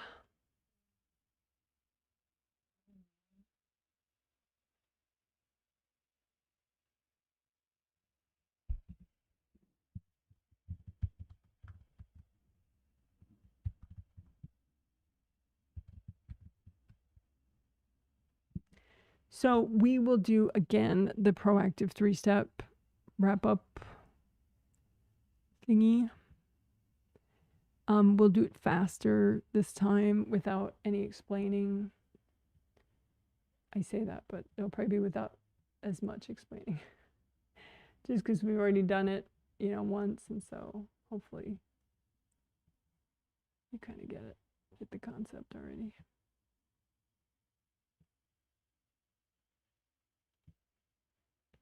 Okay, so big gold blanket out in front of you, pile onto it copies of anything that's triggered for you right now, any baggage at all, triggered subconsciously, consciously about, you know, finances, politics, anything I said, you know, something you got to do later today, whatever. Just anything that triggers you, put it out in front of you and say, angels, is it healthy and gentle to clear all this right now? That way they'll sort through it for you. And then angels, can you recycle any invasive beings that are courting this stuff? Deep breath while your angels do that. And then you can do the rest. Just bring up red earth energy from the core of the earth straight up and soak all that baggage. Use gold light from your hands to melt away all the cords from people going into this baggage. And it could be really everybody that you know is cording it subconsciously. Doesn't matter. Just melt all the cords. Melt everybody's energy out of this baggage, including yours. And then you could just keep using gold light and melt it fully or blow it up. Nice deep breath. So proactive clearing is similar, but we're clearing what's not yet triggered. So big gold blanket out in front of you, put onto it copies of any baggage that's most likely going to get triggered as you get more and more present, maybe as you go through this coming, you know, the rest of this month. Anything that's going to be triggered for the rest of this year, why not? Because your angels are going to sort through it first before we clear. So anything that is likely to get triggered for the rest of this year, the rest of this week, the rest of this healing. And to angels, is it healthy and gentle to clear all this right now? Your angels can edit for you and remove all the extra stuff that's too much. And then angels, can you recycle any invasive beings that are courting any of this stuff? Deep breath while your angels do that. Stay here. Wiggle your butt. And then you can do the rest. Big red grounding up from the core of the earth. Saturate everything in red earth energy. Use gold light from your hands to melt cords from everybody going into this baggage. And it could be everyone you've ever dated, all your neighbors, all your former friends, all your current friends, all your family members, all your coworkers. Doesn't matter. Just melt everybody's cords away. Melt your energy out. And keep using gold light to melt the blocks or blow it all up.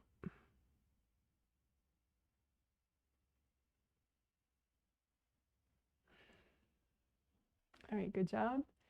And then that probably got you a lot more present. So you may have knocked out some invasive beings fully from your space, but maybe they're still trying to make mischief later. So they're hanging out and watching, maybe a foot outside of your aura, up to 10 feet outside your aura. So you could just say, angels, can you recycle all my lurkers? That way your angels will recycle them so they don't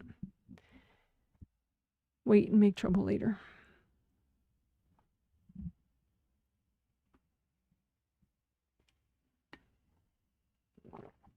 So stay here, take some deep breaths, and you can ask your angels that even 2 more times, just keep breathing each time, because your angels might be just doing it in batches.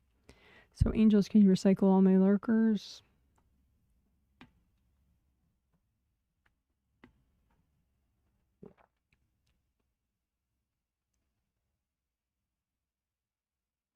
Angels, can you recycle all my lurkers?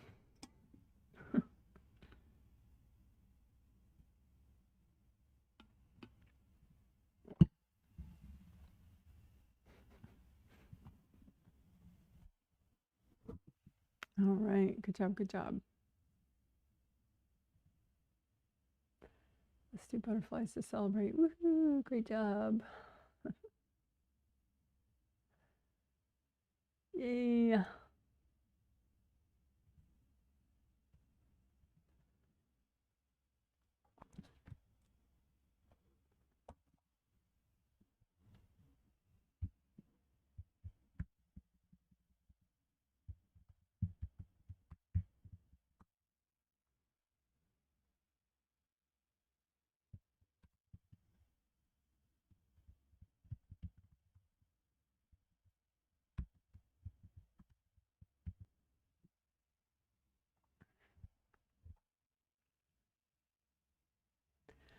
Okay, so there will be its own video chapter before the healing started where I'm explaining what we're going to do to help focus today. There are 2 different things, and let's do the first one, which is to clear focus detour blocks. So baggage that causes your focus to detour away from what you most want to accomplish into little side projects instead. And then you have to keep trying to steer yourself back to the most important thing that you really need to do. So part of that behavior is just old baggage that's affecting you in new and surprising ways. That's the interesting and maybe troublesome thing about baggage is that it can affect you in countless ways. So let's get rid of it. Right, so make a big old blanket out in front of you and pile onto it all your focus detour blocks. Anything that typically makes you, when you're trying to work on your most important thing and make progress on it, it makes you do 20 other things instead, or even just one thing instead. So pile all your focus detour baggage onto the gold blanket out in front of you and say, angels, is it healthy and gentle to clear all this right now? Deep breath. So your angels can sort through it and remove anything that's too much for now. And angels, can you recycle any invasive beings that are courting this stuff? And take deep breaths while your angels get rid of the riffraff. And then you can do the rest. Just bring up red earth energy from the core of the earth straight up into the focus detour blocks. And just soak the baggage in red earth energy and use gold light from your hands and melt cords from people going into these blocks. It could be all sorts of people courting for whatever subconscious reasons, but don't worry about it. Just melt away all the cords from everybody, including from yourself. And drain everybody's energy, including yours, out of these focus detour blocks. And then you can blow them up if you want, or just keep melting them fully with gold light.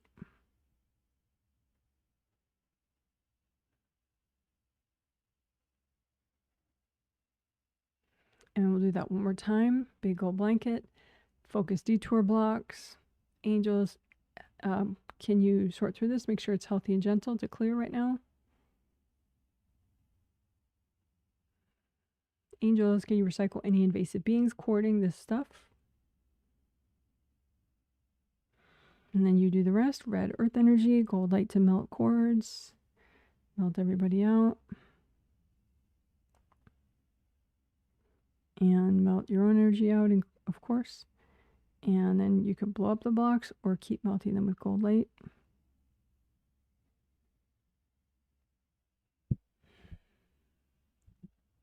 Okay, great job. So then,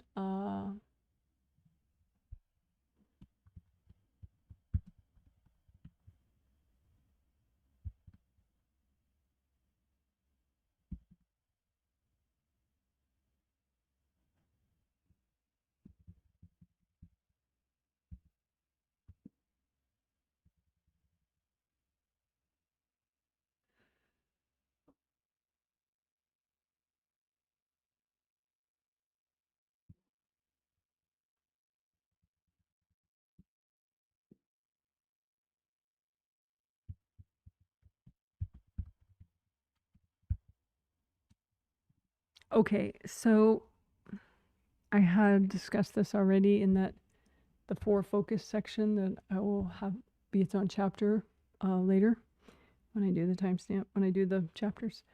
But we're going to heal little mini parts of you that work against yourself. So when you're like, this is what I really need to do, what I want to do, it's the most intelligent choice. And then there's a part of you that's just like a contrarian and is going to want to go against that. Or maybe half a dozen parts of you that are contrarian and are going to want to automatically not do that task. And it could be just parts of you that were traumatized by being, raised in an overly controlling environment in this life or a past life or both. Or, part of you just has too much repressed anger or repressed fear and therefore, automatically has bad thoughts about any idea and wants to run and do the opposite. So, anyway, self-contrarian is just, like parts of you that automatically go against you, but it's really you. So just imagine these mini yous that for whatever reason, maybe they're traumatized or whatever, are self-contrarian. So they always work against an idea that you have. And you can say, angels, can you recycle any invasive beings that are affecting these parts of me? Because, invasive beings could be amping up the vibe on these parts of you. And then also you can melt cords from people going into these parts of you because, it could be that, a family member or somebody is courting these parts of you, and then that contributes to the division and the fear and the repressed anger and all that. So just wash out cords from everybody. Just give these parts of you a healing. You could do like a tricolor soak with these parts of you. So bring up red earth energy straight from the core of the earth.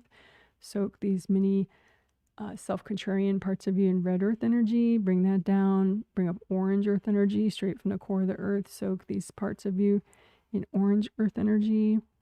Bring that down. Bring up yellow earth energy. Soak these self-contrarian parts of you in yellow earth energy. And then you could leave up whatever color seems nice to you, or just bring that down to normal level of grounding for all these parts of you. And you can just communicate in like a comforting way, but try not to, stay in your body, stay present, just be like the smart, powerful, eternal being healer part of you, and just heal these parts of you. And as they heal, they just dissolve, and then you get the energy back. So it's no longer a separate self-contrarian unhealed part of you.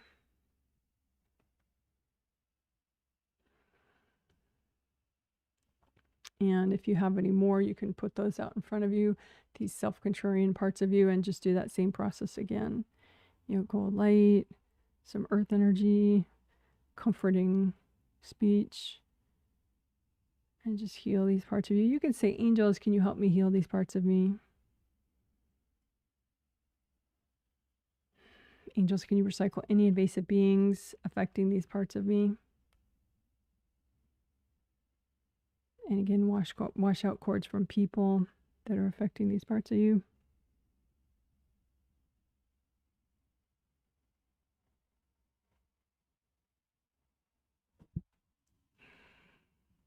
And if you have any of these self-contrarian parts of you that just aren't healing and so they're still separate, just wrap them up in gold light gently and give them to your angels. Say, angels, can you help me with these parts of me? All right. Great job, great job, great job. Woohoo. Yay.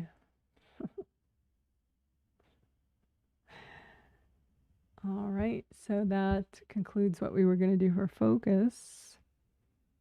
The extra things we were doing for focus, aside from 5 essentials, which also help focus. So then now for communication.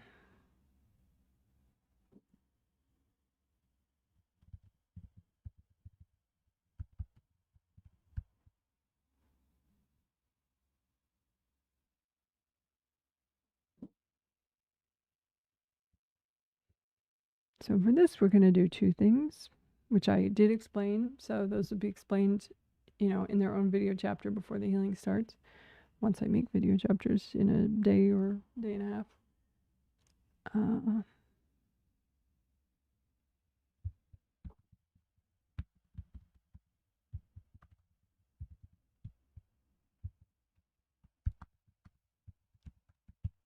So I'm going to abbreviate their communication as COM period. But we're going to clear communication intuition blocks. Sorry. Intuition blocks. So like your ability to intuit, what's wise, how to word something, when to say it, when not to say it, how to say it, what to leave out, what to wait on, what to say on a spirit level first, way before you say it ever on a conscious verbal level, all that good stuff. That's all communication intuition. So make a big old blanket out in front of you and pile onto it any of your communication intuition blocks, any baggage in your space, any energy from other people in your space that makes you not as wise of a communicator, not as diplomatic of a communicator, not as skilled as a communicator, right? And so pile all that out in front of you.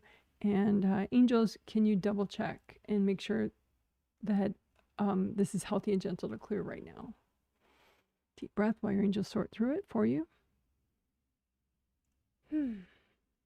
Okay, and then angels, can you recycle any invasive beings that are courting any of this junk?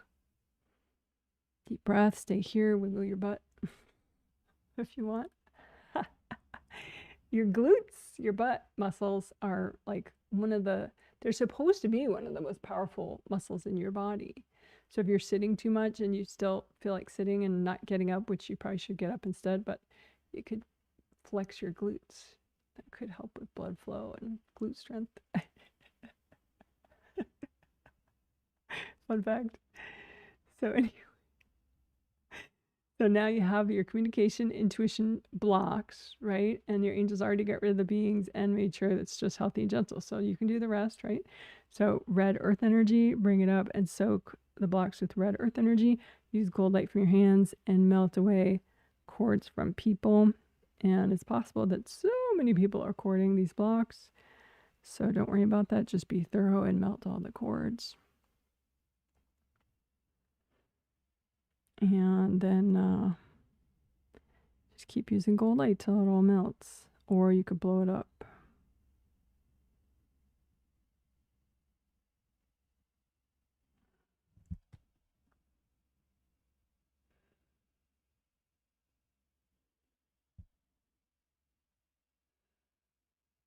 Okay, we'll do that again more quickly.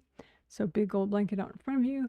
Put onto it your communication intuition baggage, any communication baggage that you have at all.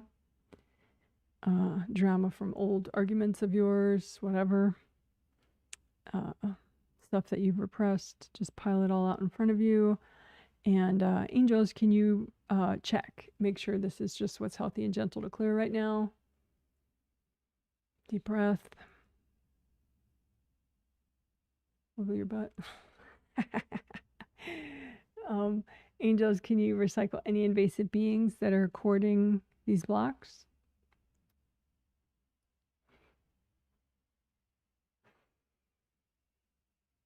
And you can do the rest. Bring up red earth energy. Soak the blocks in red earth energy. Use gold light. Melt the cords from other people. And melt the blocks fully. Or blow them up.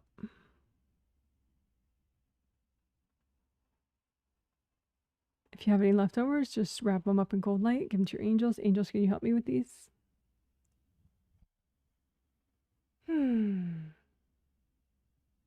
All right, great job.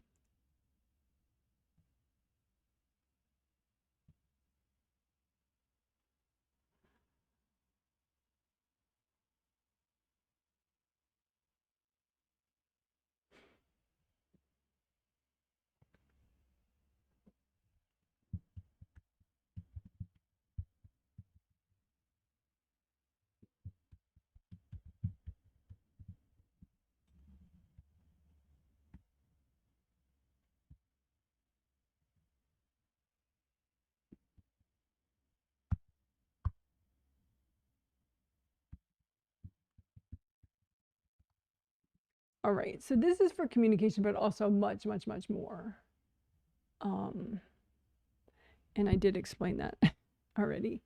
And there'll be its own chapter before the healing starts. But the GV, why we're doing these particular meridians, CV, GV, LR, and GB, which if you say them out, it's conception vessel meridian, just in the front here, governing vessel meridian in the back here, and liver meridian, which starts in the foot and ends around here, and then gallbladder meridian, which starts around here and zigzags down your body.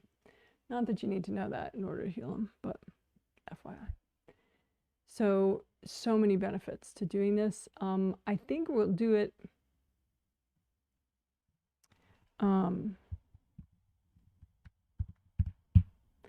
This is kind of a fun way to do it.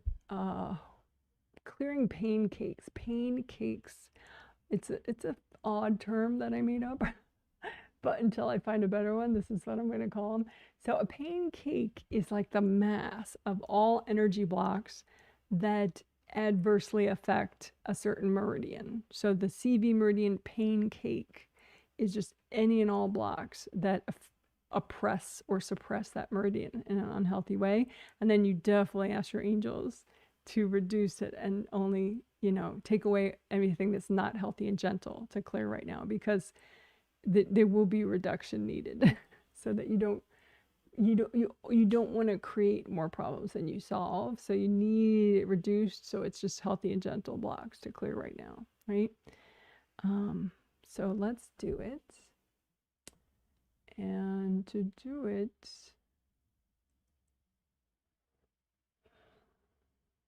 we don't have to, but we can play some videos as we do it and play a video of that particular meridian. So first we'll do CV, and I apologize, but it does start in the crotch. So there you go. There's Mr. Meridian's crotch. And then it goes up the midline, right? So let me get that a little bigger. Although, unfortunately, then his crotch will be supersized, but it is what it is. So that's the path of the CV meridian. So go ahead and put the CV meridian pain cake out in front of you. All the energy blocks, wherever they are in the meridian, in that meridian's aura, or anywhere else. Any blocks that suppress your CV meridian's healthy functioning. And then say, angels, can you check and remove whatever's not healthy and gentle to clear right now. So then it goes from pretty big to like much less, right? But still super cool. So then angels, can you recycle any invasive beings courting any of this? Deep breath. So then the rest is safe to clear. You just want to uncord people first. So just, you know, envelop all the blocks in like gold fire or gold water and melt. Be sure you melt everybody out. So no cords left, not even cords from you. And then you could just keep using the gold fire to fully melt the stuff, or you could blow them up at that point if you prefer.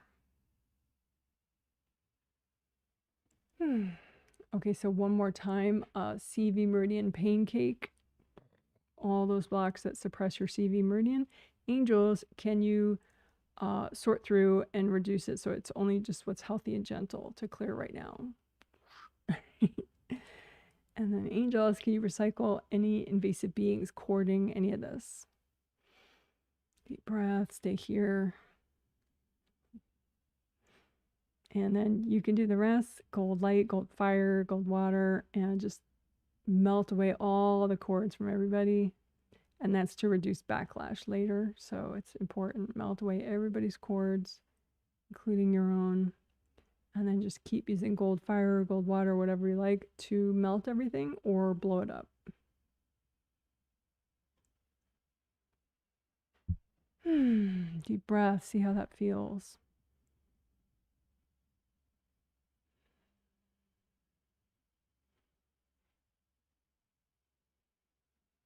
All right, so then we have another TMI view of Mr. Meridian with the GV Meridian video. So there we go. That is the start of the GV Meridian right there. So you could do a little direct healing if you want to. Just imagine as it goes up your back and hooks around and ends in the roof of your mouth. You want it to be nice and red and flowy on an energy level. Nice and expanded as much as it needs to be, as opposed to stuck and compressed. And then we can just do the pain cake for your GV meridian. So all the energy blocks, wherever they are, that suppress in an unhealthy way your GV meridian. And then angels, can you sort through this and leave only what's healthy and gentle to clear right now? And angels, can you recycle any invasive beings that are courting any of this? Deep breath, stay here. And then use gold fire, gold water, whatever you prefer, and be really thorough. Melt everybody's cords out, including your own.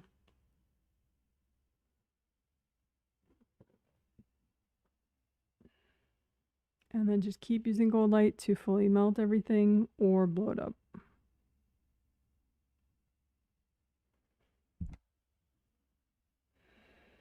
Take some deep breaths. See how that feels. How does your body feel? How does your mind feel? One more time faster. GV meridian pain cake. Angels, can you check and leave only what's healthy and gentle to clear right now? Angels, can you recycle any invasive beings courting any of this junk? And gold fire, gold water, melt, be thorough, melt away everybody's cords, including your own, out of this junk. And keep using gold fire or water to melt it all fully or blow it up.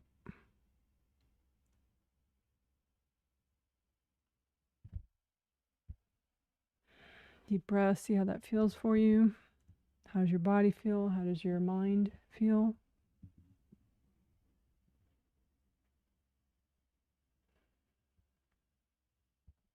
All right, so that's enough of the overly personal viewpoints on Mr. Meridian.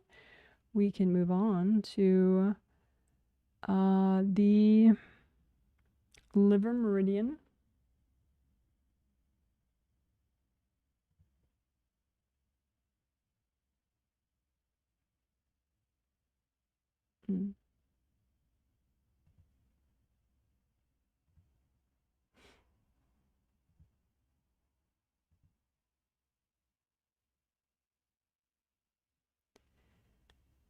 So, liver meridian starts in the toe and it goes upward. So you could do a little direct healing if you wish.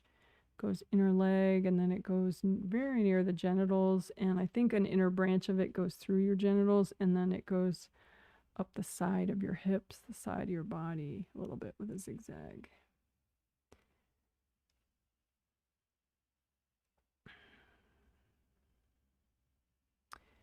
And so you could do more of that if you want the direct healing. But I'm going to move on right to the pancake stuff.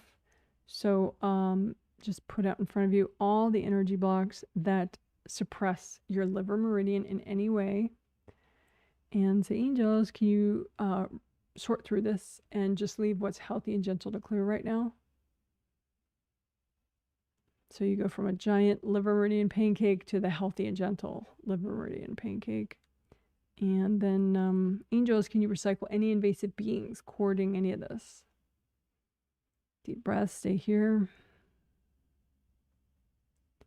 And use so much gold light or gold fire, melt everybody's cords going into this junk, including your own. Melt everybody out. And then you can just keep using gold light to melt it all, or if you're healing yourself, you could blow it all up.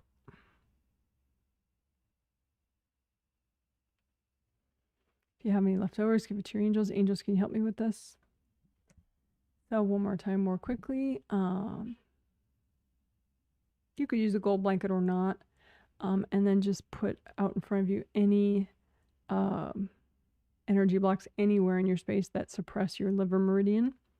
And then that's your liver meridian pancake. And then angels, can you recycle any invasive being? Can you reduce this? Can you sort through it and only leave what's healthy and gentle to clear right now? Angels, can you recycle any invasive beings courting any of this? And then you can do the rest, lots of gold fire or gold water, whatever you like, and thoroughly melt all the cords from everybody in order to reduce backlash from other people and make it easier to clear. And just keep using gold light to melt it all or blow it up. Take some deep breaths, see how that feels. How do your emotions feel?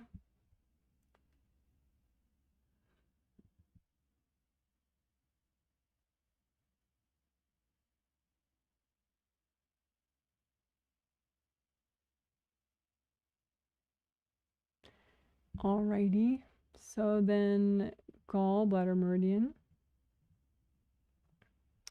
So it goes, starts by the corner of the eye, zigzags around the head in a nice, cool looking way, and down the side of the body, ends in the foot. So you could do some direct healing on it. It has so many zigzags, though, you know, you don't have to trace them all with your hand. Just heal them all at once if you want.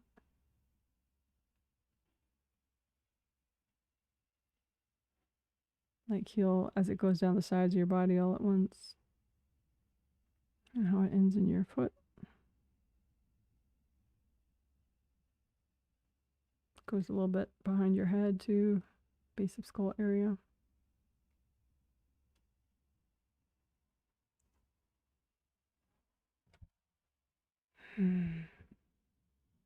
Okay, so go ahead and put out in front of you your gallbladder meridian pancake. So the mass of all the energy blocks that are suppressing your gallbladder meridian. And angels, can you sort through this and just leave what's healthy and gentle to clear right now? And then angels, can you recycle any invasive beings that are courting any of this? Deep breath, stay here. And then you do the rest. Just use so much gold fire or gold water, whatever you like, that you melt all the cords from everybody going into this junk. And then just keep using gold light till it's all melted, or you could blow it up.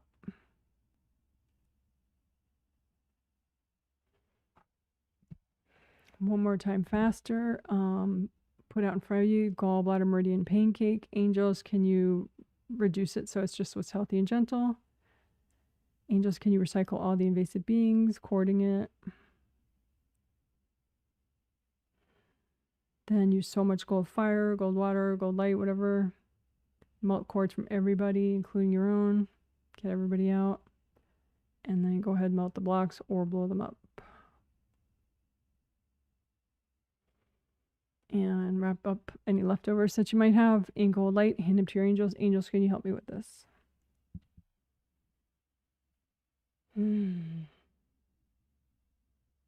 All right. Good job, good job, good job. So why did we do that? So many reasons. To help all your yin and yang meridians, because CV and GV manage all your regular meridians. Liver meridian helps with emotional regulation, temperature, body temperature regulation. For those of you that may be too cold or too hot at times, helps with manage your insecurities, as well as the gallbladder meridian. Its yang pair does that as well. Gallbladder meridian also helps with self-assertiveness. So, you know, can't go wrong working them. So good job.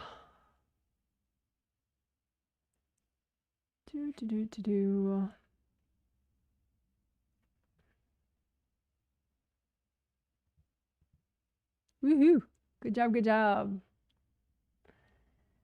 And, you know, if you weren't able to do all that yourself, you could say, you know, angels, can we work on this in my sleep, please, if I need it?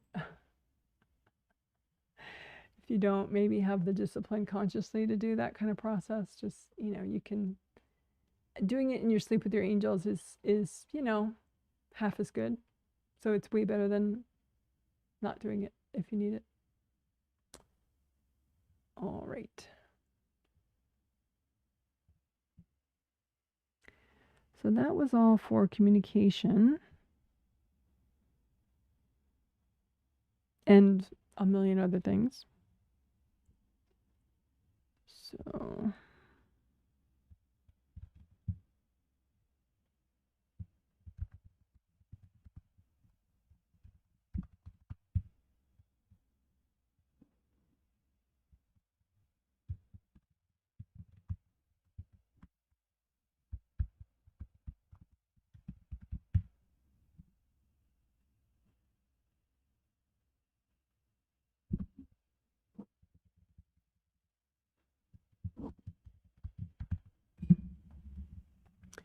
So this will be for energy, safety, and boundaries, which does help with the theme, especially focus. Helps with. We're going to clear safety, intuition blocks, and also courage blocks. And we could do that separately in 5 million different interesting ways, but I think it's effective enough if we just do blanket exercise for both at the same time. You can make separate piles if you really want to see the difference between the two.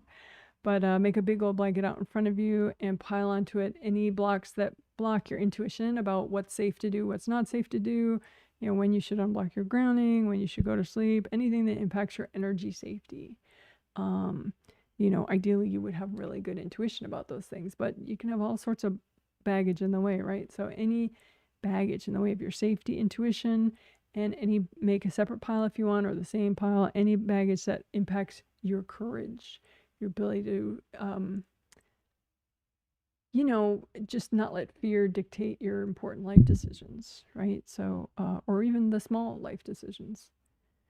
So your courage blocks and your safety intuition blocks, right? And just say, angels, can you sort through this and only leave what's healthy and gentle to clear right now? Deep breath. Angels, can you recycle any invasive beings that are courting any of this? Deep breath, stay here. All right, so then you can do the rest. Bring up red earth energy, soak both piles in red earth energy, use gold light, melt cords from yourself and from other people going into any of these blocks. And get everybody out. And then you could just blow up the piles if you're healing yourself, or you can use gold light or gold fire to melt the blocks fully. Cold water, whatever you like.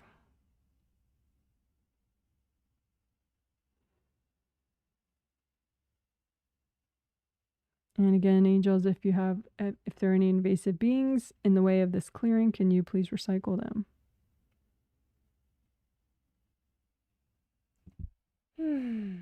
Deep breath. See how that feels for you.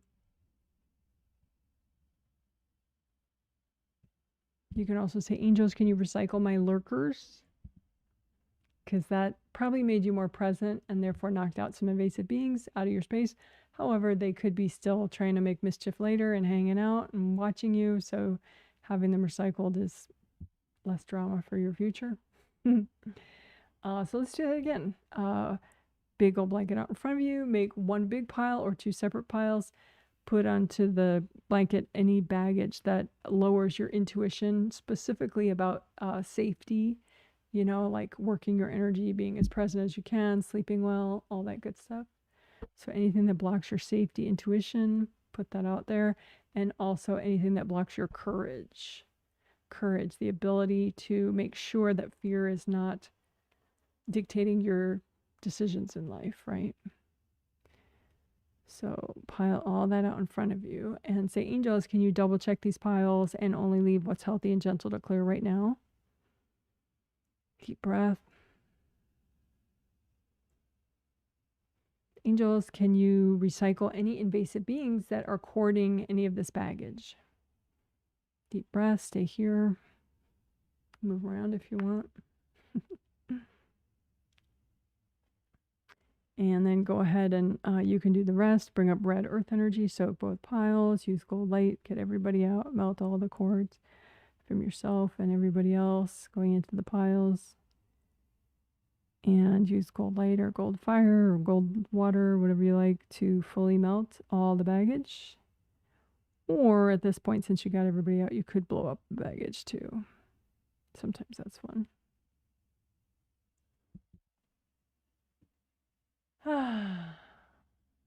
All right.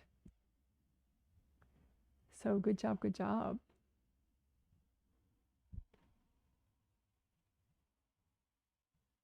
Woohoo.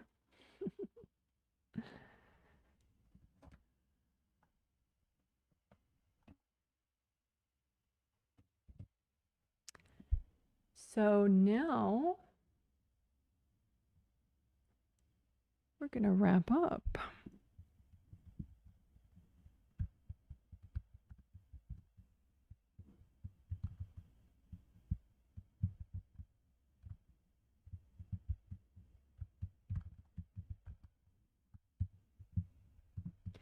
Okay, so we're going to have two favorites here to wrap up on a fantastic note, wrap up the healing.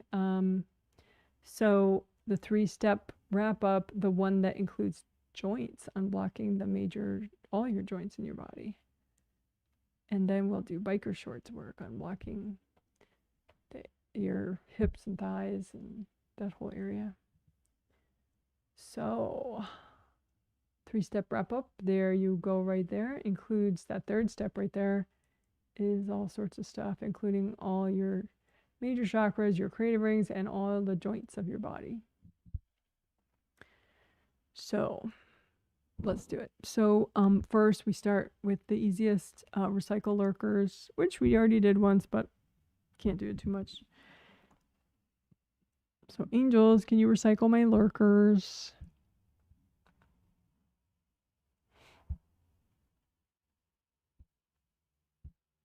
And maybe you have so many that you need to ask again because your angels recycle them in batches. So angels, can you recycle my lurkers?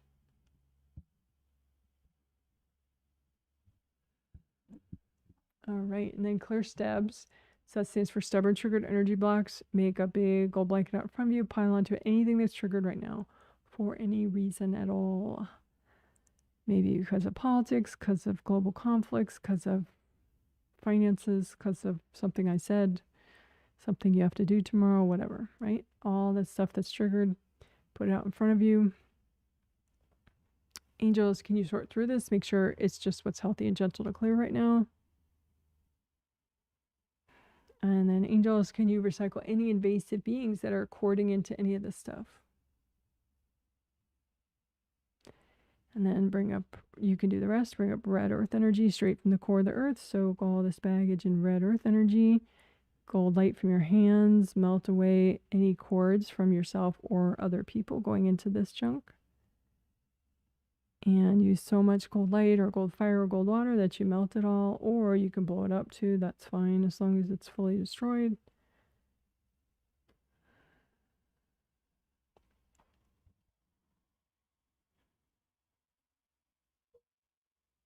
You could do a second round of clear stubs if you want, just faster. So big gold blanket, anything that's triggered for you.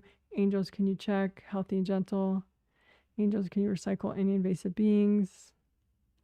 And then gold fire, gold water, get everybody out, melt the cords, melt the baggage or blow it up.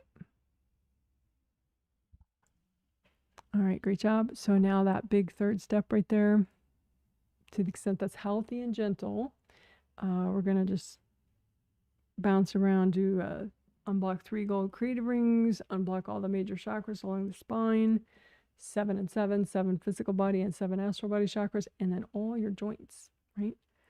So just in no particular order, just gold light. As you do the major chakras along the spine, you can do a little quick alignment too, because maybe one is like a little askew one way or another or knocked over. So if you use a nice wide band of gold light, that way you're sure to get them all.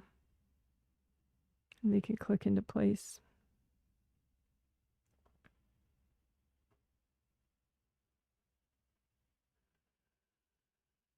Creative rings, melt cords going into them, let the flaps fall shut.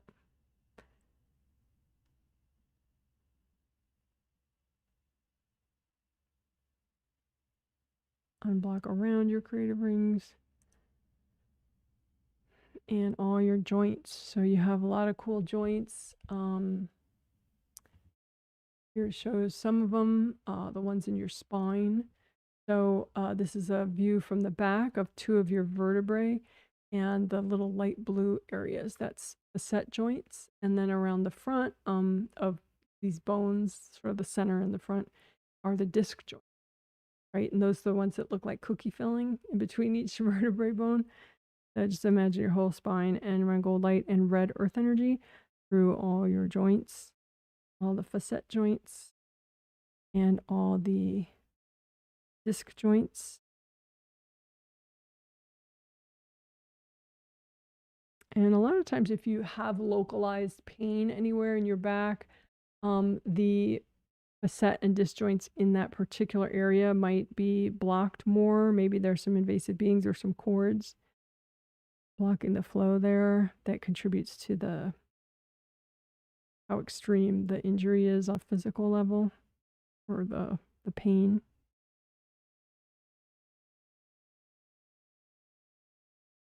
So, I mean, obviously you don't want to wait until you have that level of discomfort. You know, you can just proactively find some places where you feel like there's a traffic jam and proactively unblock it so you have good flow up and down your spine.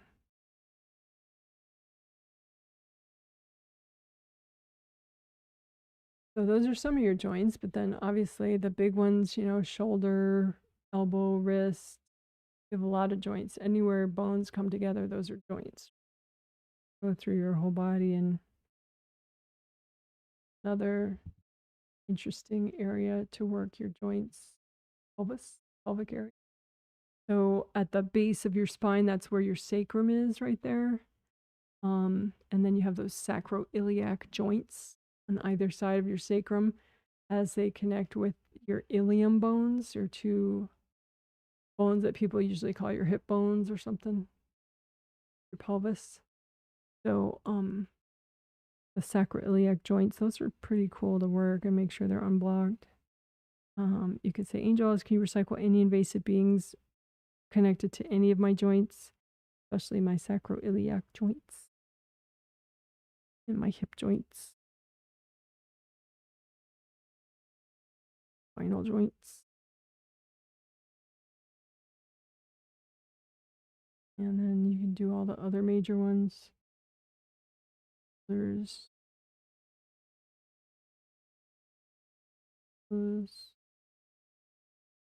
wrists, fingers, your fingers, and hip joints, knee joints, and ankle joints, and lots of joints in your feet because there's so many cool bones in your feet.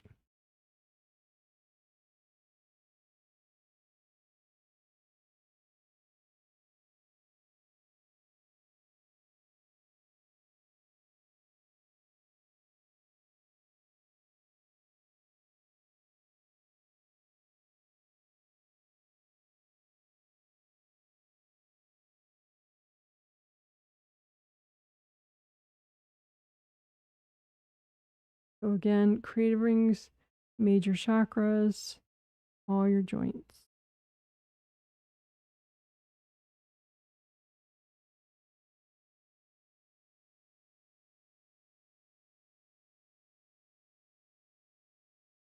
See how that feels. Take some deep breaths. Take your time.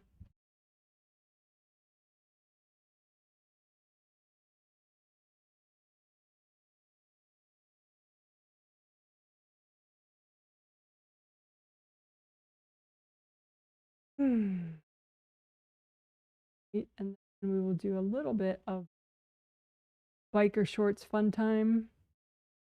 Well, I do that to myself every single time. So fine. You can heal all the meridians that you see right now because that's your biker shorts area.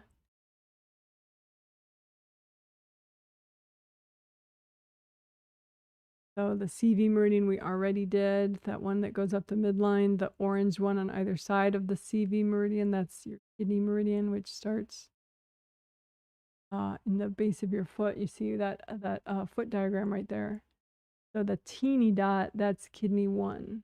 The big dot, that's your foot chakra.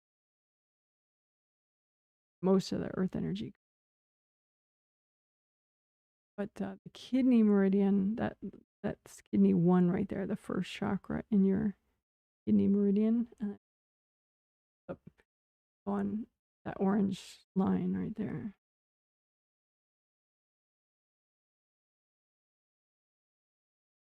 And then the sort of the medium green one, that's stomach meridian. That starts actually by your eye, which is kind of hip. And then goes around your jawline and then goes down your front of your body.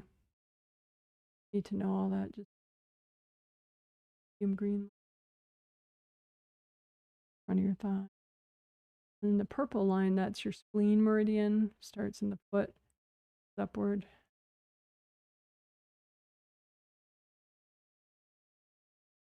Goes through like that crease area where your thigh, your leg and your hip meet.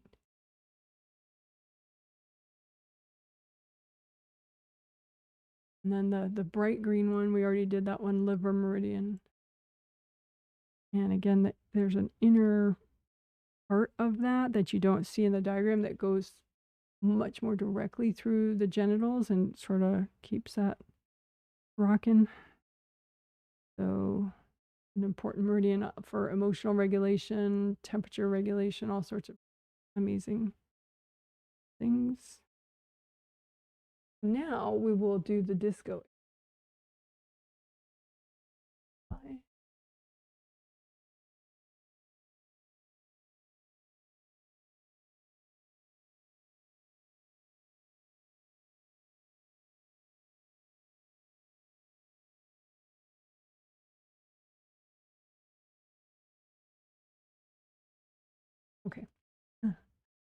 So just overall biker shorts area. So including the auras around the biker. Unblock all around the biker shorts area and within the biker shorts area.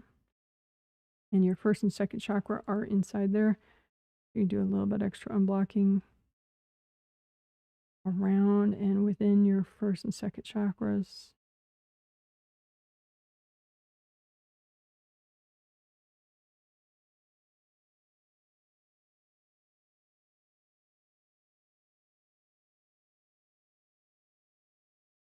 Now I'm going to set it.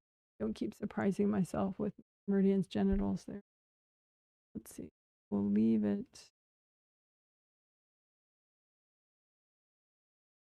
No, I can't leave it that way. Leave it like, okay, so that way. I like to ease into that TMI view of Mr. Meridian. Exhibitionist meridian model.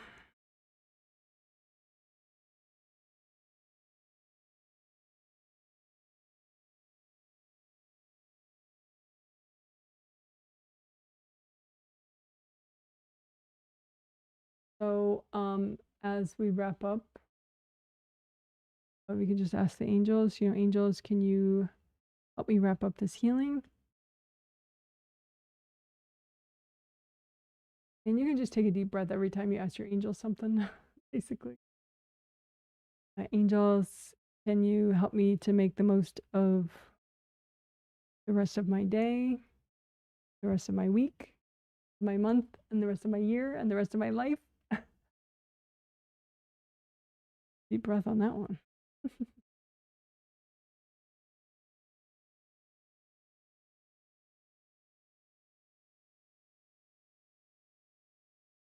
Okay, and then with our theme,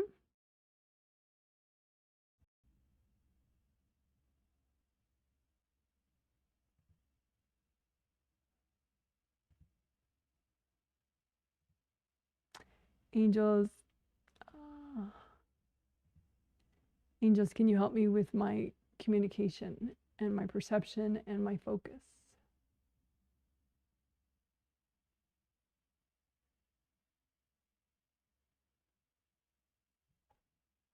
And you can also do that with an intention. I'm going to let my angels help and guide and protect me so that I can improve with my communication, perception, and focus.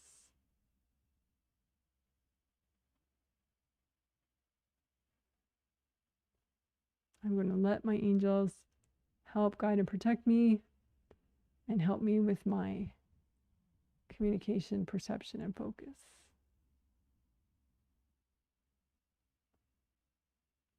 And if you have some other project that's near and dear to you, now would be a great time. You can set your intention that you're going to let your angels help and guide you with that project. So I'm going to let my angels help and guide me with my important projects.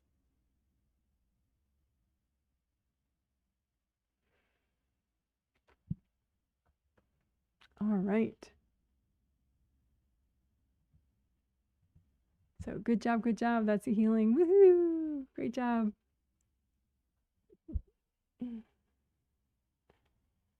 All righty. So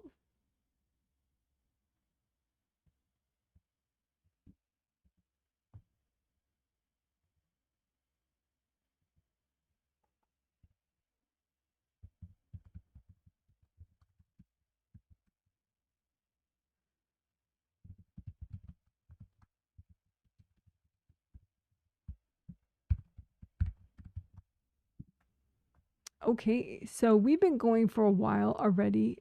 So definitely it's good to, get up and stretch if you haven't during the live stream. Certainly I have not gotten up and stretched. Just done my little glute workouts.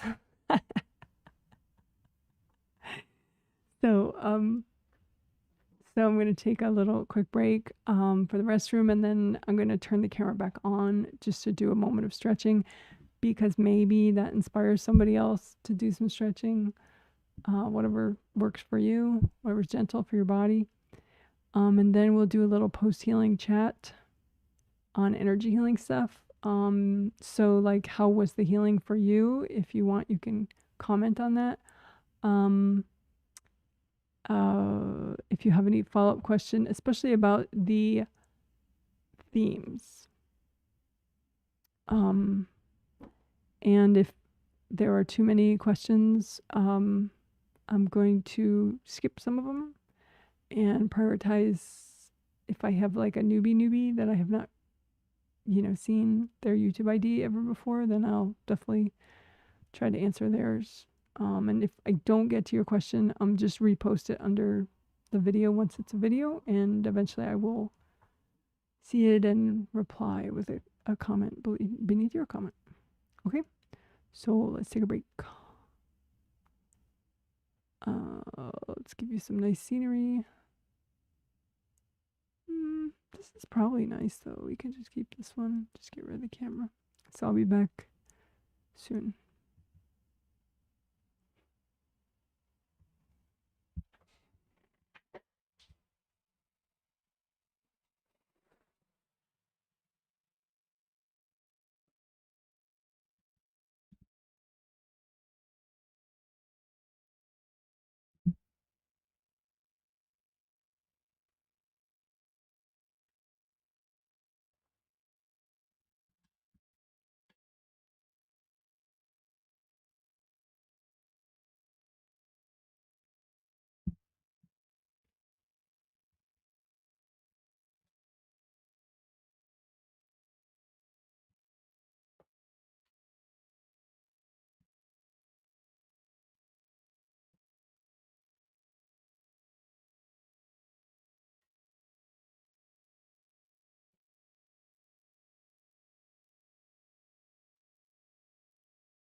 Okay, I'm back. I hope you had a good break. I'm going to do a quick stretch and then we'll do the post-healing chat.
Okay.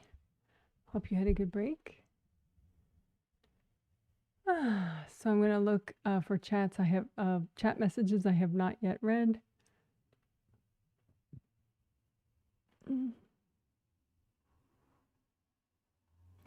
Someone says, hi, Janet. Thank you for the healing. You're welcome.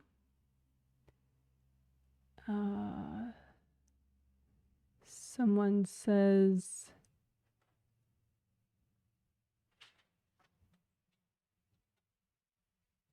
oh, YouTube is auto-translating it. That's interesting. They said, pero solo viese? So I guess maybe that's Portuguese? Pero solo viese. But supposedly it means but only see. So hello to you. Someone says, thank you so much, Janet. I feel so relieved and calm. Really loved the self-contrarian parts work. Yeah, I should work myself that more for myself. I always like think, oh, what about this? But what about that? What about that? It's like, be so much more efficient just to be on the same damn page with yourself. I mean, I am sometimes, but I need more work on that. Love the self-contrarian parts work and liver meridian work. Hoping that helps my gasping at night. Yeah, I hope so too. I had my job interview today. Interesting. And I felt really confident, which is totally new and feels great. Oh, that's wonderful. Oh, the interview for the position at your same company. It still feels a little weird to feel this confident. You get used to it. I am wondering if the contrarian work will help that weird feeling go away. No, I don't think so. I think what that is that's courage. That's like the weird feeling is you feel the confidence, but there still is like a little fear, but it's so little that you're identifying it as weirdness. But there could be a little bit of like, I'm really doing this now. you know. But when you're bold, you regularly do stuff that you may be like, I'm really doing this. I'm really doing this. So it could just be a new normal, and then you get used to that feeling of like, wow, I'm just gonna go for it, aren't I?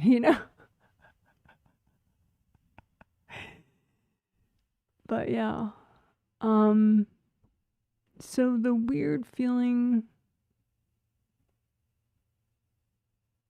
yeah, I think it'll just go away with time.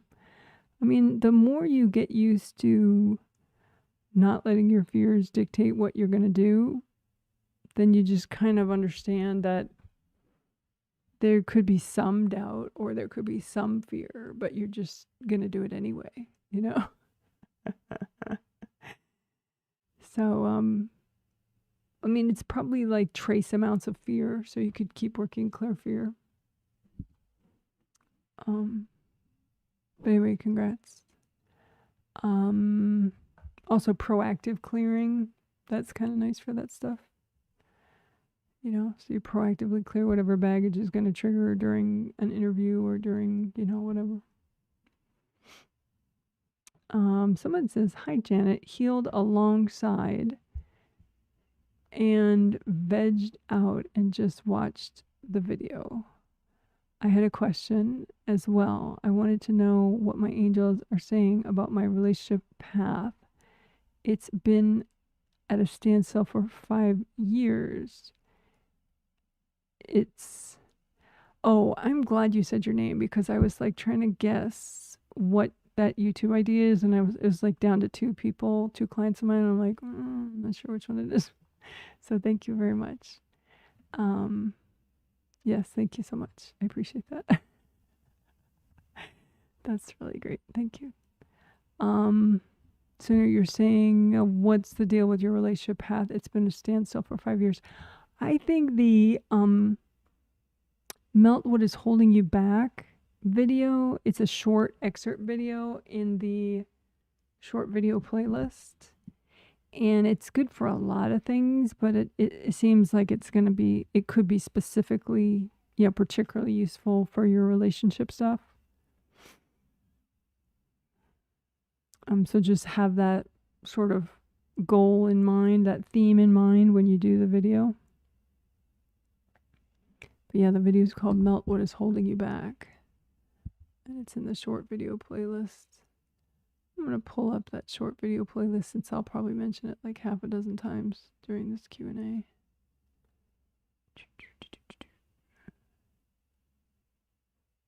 Short video playlist.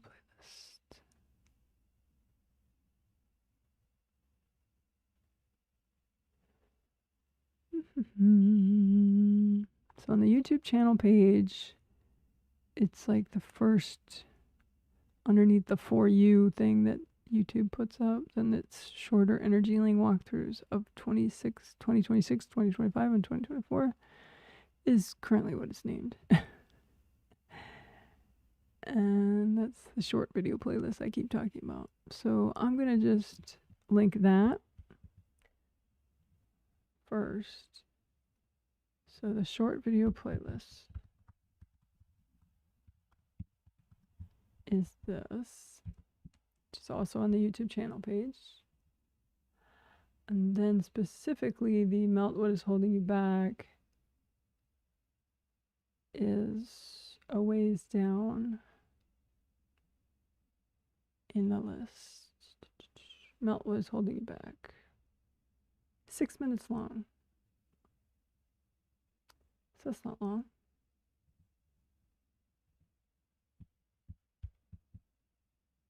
So I'll link that too.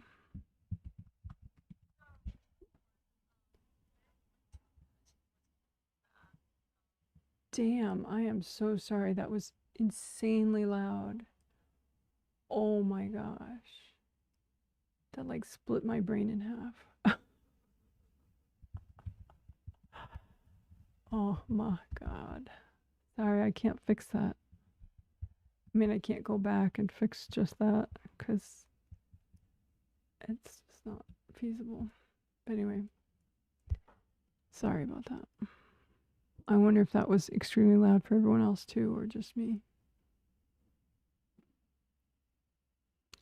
All right, so good enough. I think that would be the best bet for, you can work that for like every day or whenever you think about it for like a week, week and a half maybe, and then just use your intuition and pick a different video in the short video playlist to, like the 4th chakra healing one. There's, that one is also in there, and that could be a good one too. So it depends if you want to do 2 at once. You could do the melt what is holding you back and the 4th chakra healing one. But if you just want to do one at a time, that's fine. But just do them for a bit, you know, and then find a different one and do it. But just have that intention. Someone said didn't hear any loudness. That would be amazing if you didn't, because it like really split my brain in half. I'm wearing headphones, so I'm wearing little ear pods. Okay, so hopefully that helps. I mean, that should help. But and then just in general, you know, you can look at a playlist like the short video playlist and just ask your angels and use your intuition and be like, okay, which one will help me best right now for working on my relationship issues, and just pick one. And you know, that's how you can do it. Always have customized angel information about which one is best for you right now. Okay, hope that helps. Someone says, thank you so much, Janet. I totally fell asleep from chakra repair through pain cakes. So mellow. Oh, that's good. I don't know how you get away with Mr. Hairy Meridians when other YouTubers can't show tarot cards with nudes. That's funny. Well, it could be. Yeah, I don't know about that. Maybe just because it's such a weird close-up that the AI can't tell what it is. Because it's like so weird. It's like this giant version of his, you know, private area. So yeah, I don't know, but lucky me.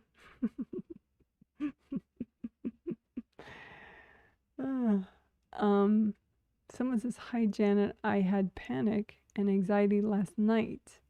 Oh wait, let me make sure I'm seeing all the chats, because YouTube shows me top chat instead of live chat. That's for people who have way more chats than I do. Someday, maybe. Someday. Anyway, okay. Someone says, hi, but you did get your, I know you were missing Mr. Meridian's expose videos, so now you got them. Someone says, and if someone wants to use, well, whatever. Okay. Hi, Janet. I had panic and anxiety last night / this morning. Was crying and I couldn't sleep after talking to my boyfriend about his unstable career path. I was thinking past life package, but also feels like when my dad is in my space.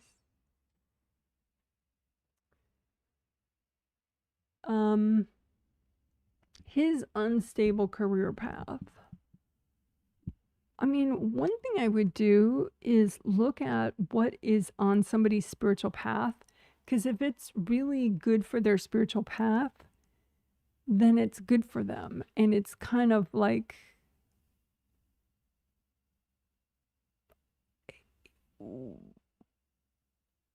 it would be potentially unclean, let's say, and bad karma for you to try to discourage someone in a path that is, in their highest best interests. So try not to think of your own financial fears. Try to think of, what are they here to do in this lifetime? And does the career path that they have that you're calling unstable, does that, complement what they're here to do in this lifetime? Because it looks like it totally does. So trying to talk someone out of something that is in their highest best interest would be really dicey karma for you. Obviously up to you, but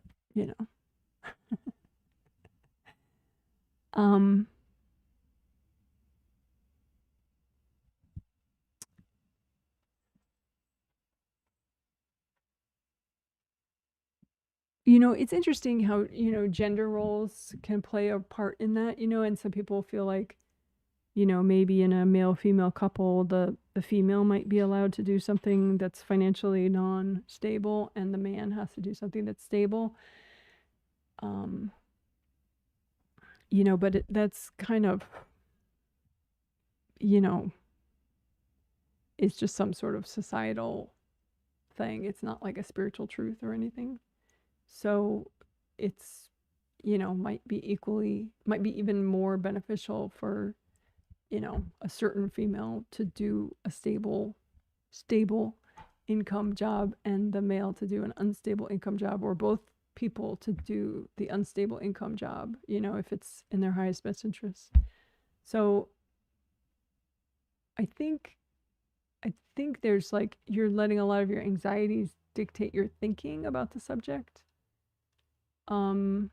which is dangerous because then it alters your perception of the situation.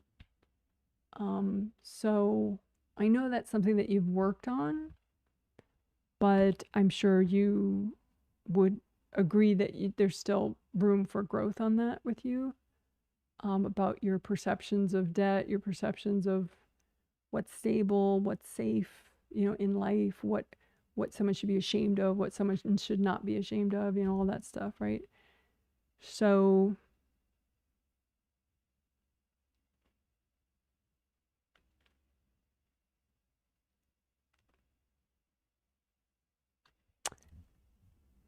yeah, I mean, I guess it depends, if you want to have children with them and you need them to go to Harvard or something, then you need, maybe you're going to need a guy who earns a lot of money, and that would be a part of your spiritual path to, kick anybody to the curb that doesn't earn a ton of money. But, maybe that's not a part of your path, maybe it's a part of your path to,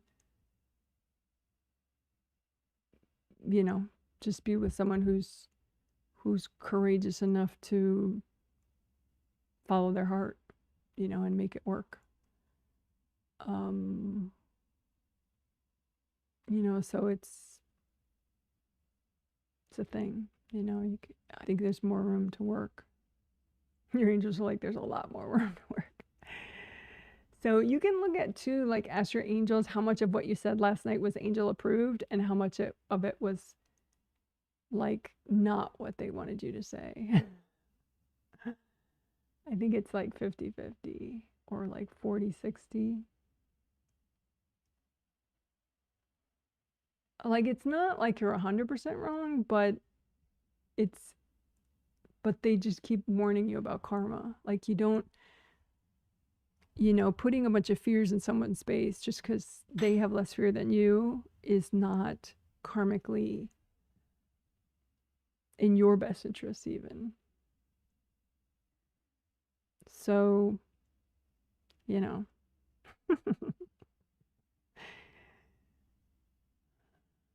and for context, not like everyone has to be like me at all, but, just to be honest and straightforward about my personal context, obviously I'm an energy healer, which most people would not consider a stable income. And then my husband is a cartoonist, which most people would definitely not consider a stable income. So I do have a little bit potentially of a bias, although I try not to. I try to just hear your angels.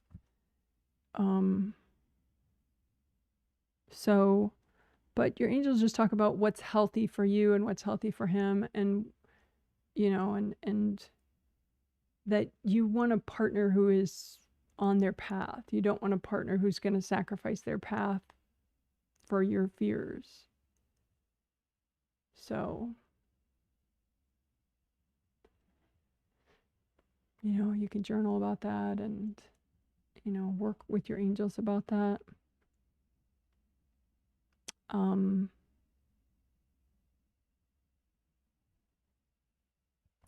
Let's see if there's something in the short video playlist for that. I mean, I think the brain healings could be nice. There are a couple brain videos. Unblock brain and spine for self-love and authenticity. And then brain grounding, clear fear. Oh yeah, that one would be perfect. It's a 12-minute video, 12 minutes and 35 seconds. Brain grounding, clear fear, Kundalini 1, foot chakra. Yeah.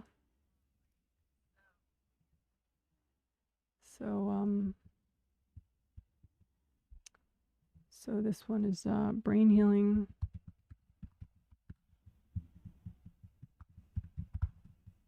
What did I say? 12-minute video.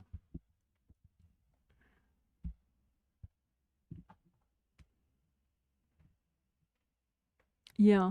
I think the thing is, you could communicate the safest way to communicate when you have a lot of baggage around the topic and it's possible that you're being manipulative and unclean because you have baggage around the topic, is those angel messages flowers, the angel assisted message flowers, and not conscious discussions, at least for a little bit.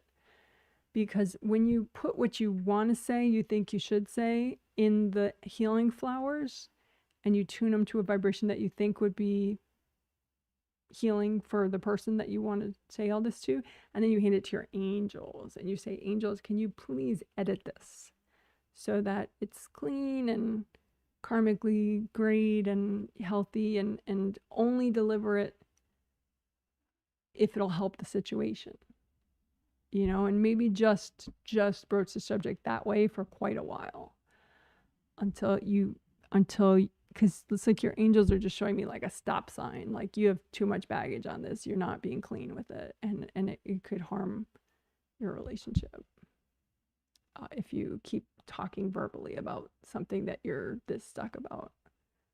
So while you work your baggage through maybe the brain and the first chakra video, you can just communicate on a spirit level with the angel assisted flowers. So that way they'll edit them and they'll only deliver them if they help the situation. So I hope that helps. And it's not, just you that, has a topic that you're so stuck on that you're not being clean with your partner with. But, it's important when you realize that that's happening, that, you kind of shift gears, rather than like beating a dead horse about it when you're stuck, in the likelihood of you saying stuff that's not in either of your best interests is high. So I hope that makes sense. Was it your dad in your space?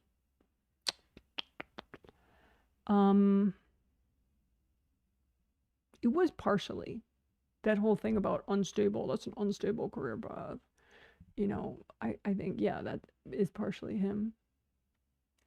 But then you just have past life baggage and fear around earnings and, family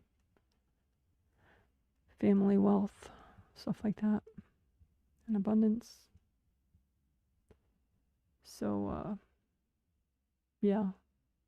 Like I said, you've already made some progress, but I think slightly different baggage triggers when it's somebody else and their job versus you and your own job. So it requires more clearing. Hope that makes sense. And I'm not trying to vilify you, you know, it's like I said, it's fairly common that in a partnership there'll be some topic that, you know, you just are not clear and centered enough on, and you kind of make trouble with the stuff that you choose to say about it. All right. Someone says, thank you for the healing. You're welcome. Thanks for the emojis. I've had low blood pressure lately. I know you mentioned that in your survey. I feel the pressure on top of my head and forehead. Even the pulse is low. I work on creative rings, 7th chakras, joints, blood pressure points. And you mentioned a couple of them. Well, that's cool. I also work on serenity rivers to increase my healing energy. Body-wise, I've increased the protein intake, but still struggling. Yeah. I'm going to show a book. Let me get it.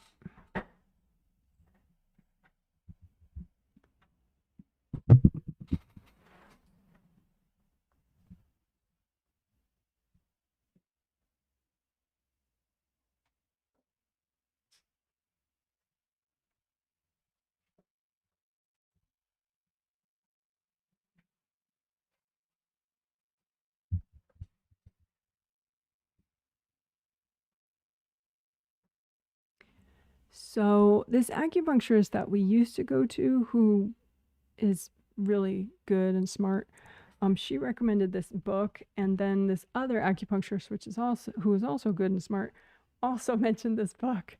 So it's this book. It's called Healing with Foods, by Paul Pitchford, and Healing with Whole Foods by Paul Pitchford, like pitchfork, Pitchford.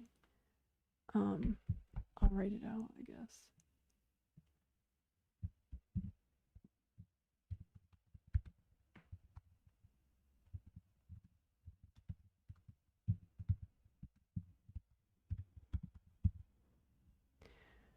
So anyway, there you go. For what it's worth, it is.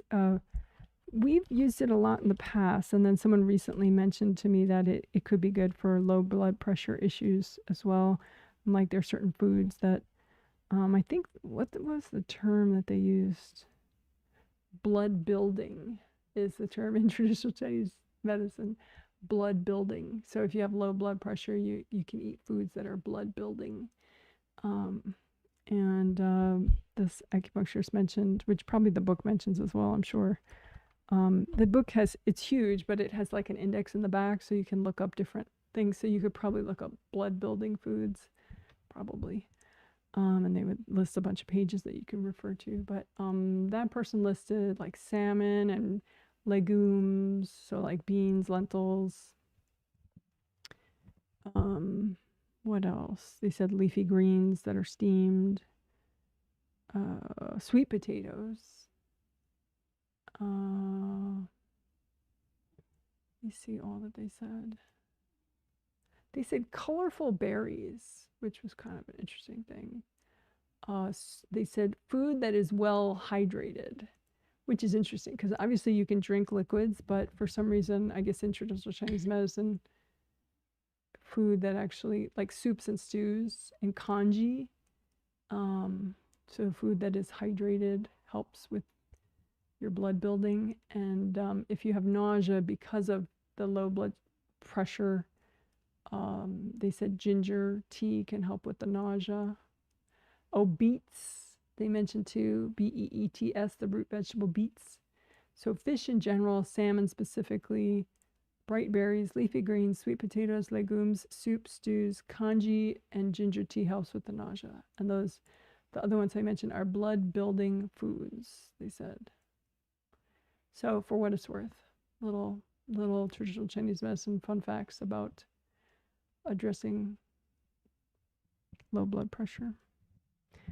Obviously, you can get blood tests. You can go to a doctor. You can take like vitamins and minerals and stuff.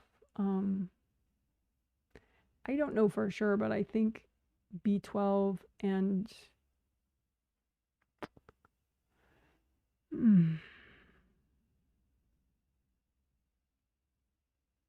I forget the other thing. Iron, B12, and folate, FOLATE. So there are supplements that can, if you're deficient in B12 or folate or iron, there are supplements for that. But anyway, so enough on that. I am not a doctor, like really not a doctor. But yeah, you could consider, I think you do go to a traditional Chinese medicine person already. But maybe get more food advice from them. I'm sure they have other herbs other than just food that you could do as well.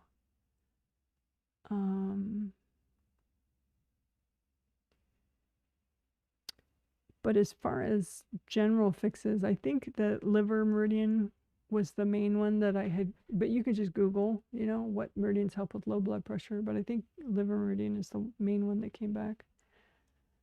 But it looks like you already have looked up all that and you have some points that you work.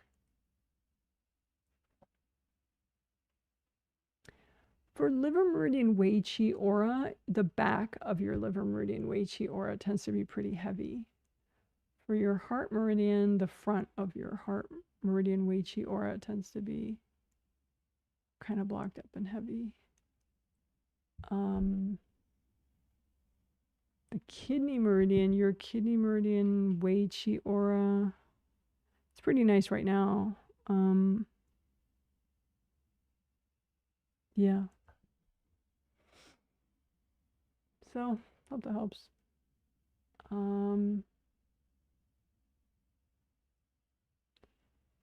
Pressure on top of head and forehead. Maybe we didn't do chakra gates today, but maybe the 6th chakra gate could help. You could repair that more often, and that might help, kind of help strengthen the boundaries of your 6th layer. So that would take some pressure off your forehead probably. And your 7th chakra gate is up here. So it looks like those damage pretty quickly. So you could just, keep repairing 6th and 7th chakra gates, which might alleviate some of that pressure.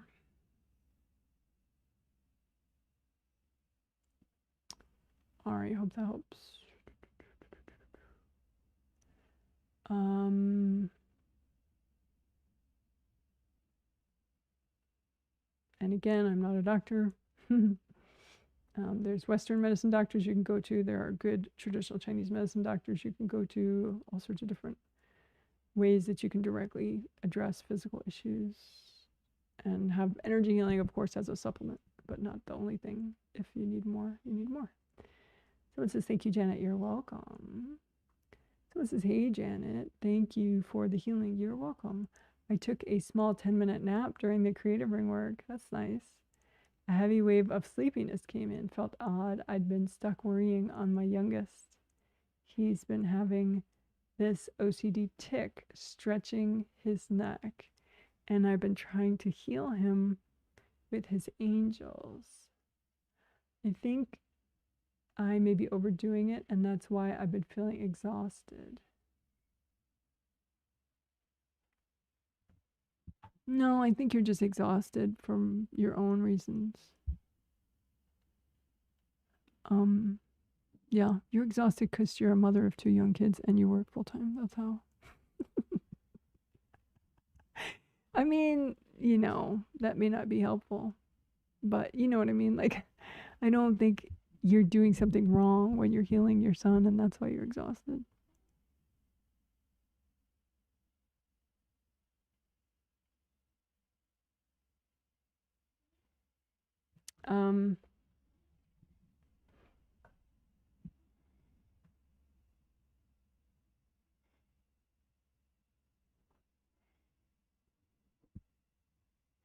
Have you tried one of my out of body meditations recently? That could be nice. I mean, you might fall asleep during it, so do not do it while you're, washing dishes or something. Do it when you're seated in your home, in case you do fall asleep while you're doing it. But I think that could give you the chance to clear a bunch of stuff, because sometimes when you nap, it's because you need to clear stuff, and it's just easier to do it away from your body. And so sleep accomplishes that sometimes. So, I mean, angels are generally in favor of naps, but I guess if you don't have time for that, you could do a quick out of body meditation, like 5 minutes or 3 minutes even. Like while you're on the toilet or something, just have your angels protect you and escort you up to, little sky jacuzzi area, and with some cold champagne, and just, clear some energy, and then have them escort you back down.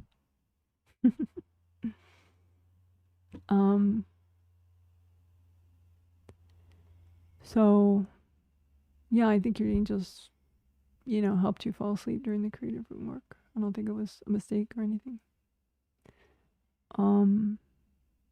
Yeah, so when you're stuck worrying and you can't seem to clear it, just out of body meditations are totally legit. As far as your sun, that's interesting. I think that generally a tic is when someone is less present. Like a reflexive, compulsive action. An interesting thing, though, could be to kind of lean into his neck awareness, and maybe like that physical therapy, that the guy with the neck videos that I was talking about.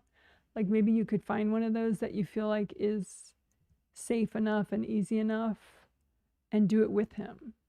So just then he could get used to like massaging his trapezius muscle or something, and the more he likes this area, the more he's in it, then I think that might sort of allow him to stay present versus, popping out. Because whenever someone's doing the compulsive behavior, often, not always, but often part of them is kind of out a little bit, and then there's this automatic behavior takes over. Sometimes it's being related, but not always. Sometimes it's just like your body trying to clear some energy, and you're not that present, so it looks weird, So yeah, maybe, try like have, just some neck awareness, neck massage kind of stuff. It could be interesting to work. If I don't know if I could find that physical therapist guy right away. Maybe I can. Let's see.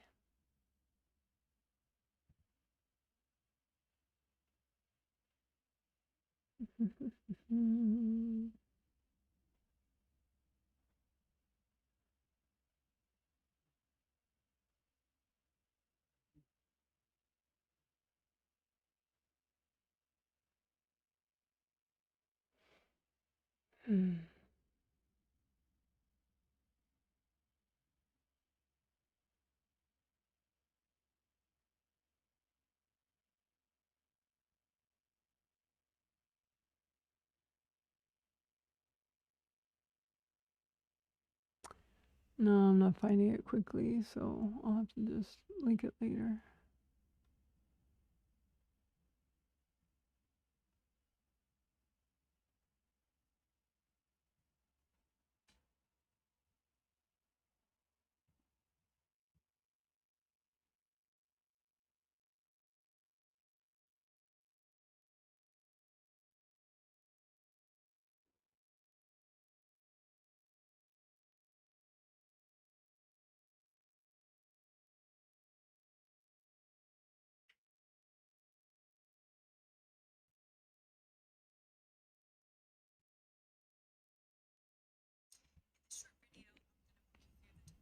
Ouch.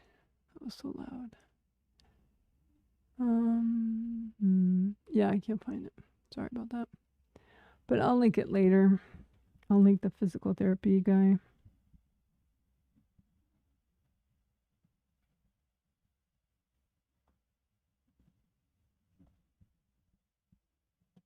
in the comment section later.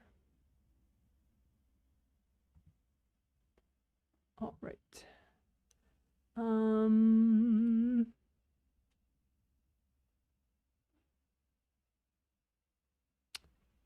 Someone says, thanks for the feedback on my job interview. My angels had encouraged me to clear interview junkyards. Oh, nice. Like baggage junkyards for a few days before the interview, and that really helped. How'd my husband do with the contrarian and courage work? Those are big ones for him too, though it seems to be doing a lot better. He seems to be doing a lot better with them. He did well with everything. I mean, he's really, these healings, I mean, I don't know if you see the results well enough, but yeah, he rocks all the stuff in all the healings.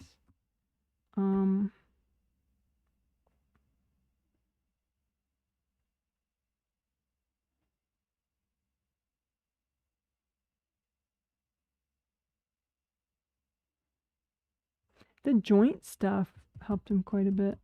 Like right at the end, we did this wrap up with all the joints. The courage blocks helped him, especially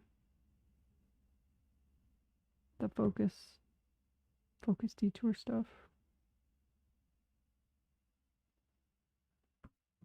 Yeah. So he did okay. Didn't hear any loudness. That's so good. I'm glad. Someone says, thank you for the healing, Janet. I feel like me and my boyfriend keep triggering each other with our communication, even though we both get the healing. I feel lost on what to do about it. Yeah, no boundaries on my end. Energetic level, yeah, no boundaries on my end. No loudness on my end, I see. Yeah, so interesting. It's somewhat similar to the other person I was talking to about relationship communication. I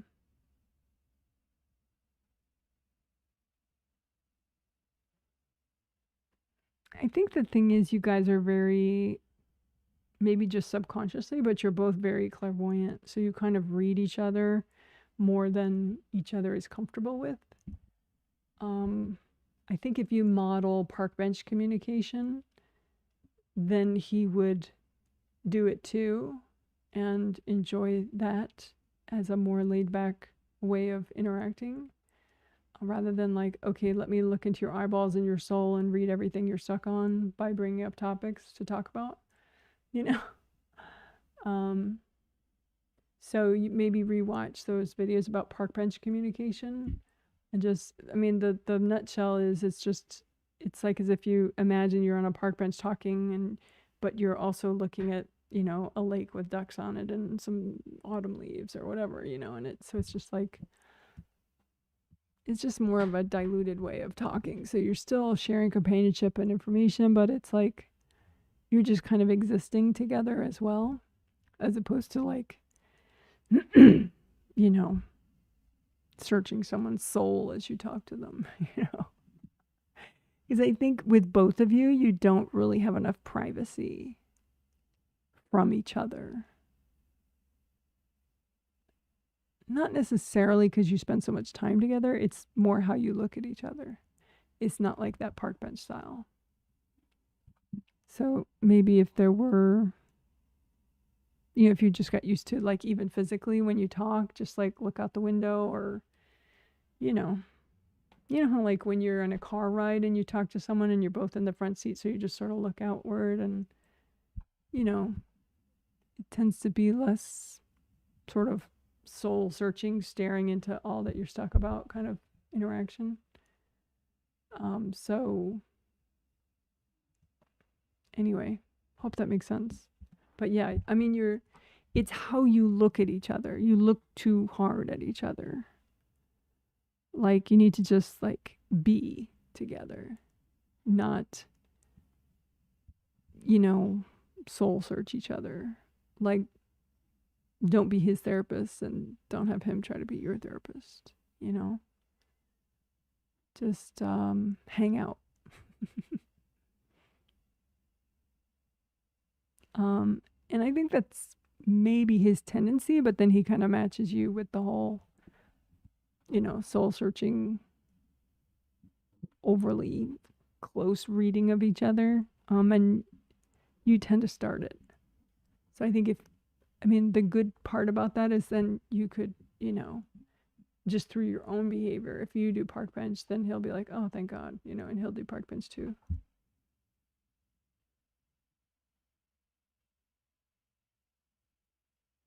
And you could both take classes with your angels in your sleep about diplomacy within a relationship and, just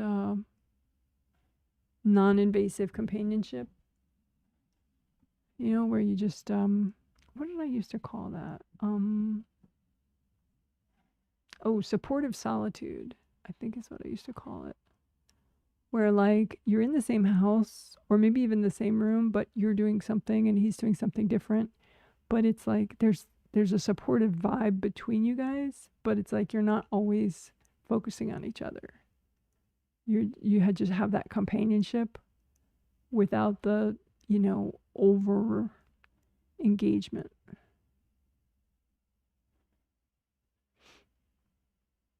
So I hope that makes sense. And you could work your fourth chakra more because that could help you to crave less of that sort of small table, soul searching level of communication. So there's that fourth chakra video in the short video playlist called Fourth Chakra Healing. It's 11 minutes long. I could link it.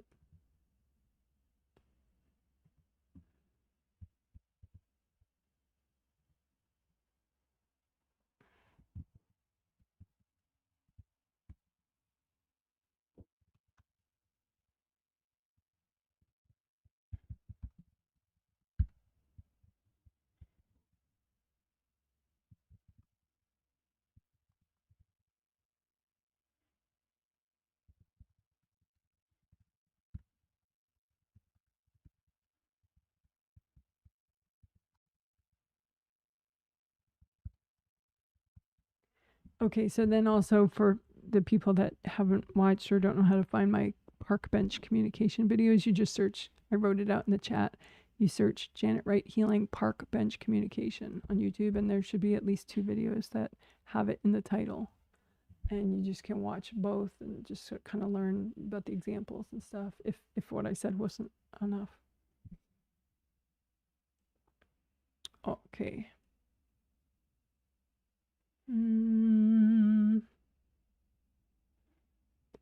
Someone says, is it ever part of someone's path to be unstable security-wise their whole life? I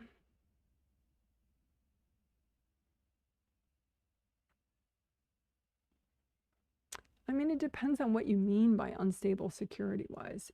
Are you talking about like the financial stuff that I was talking about with the other person? Because like,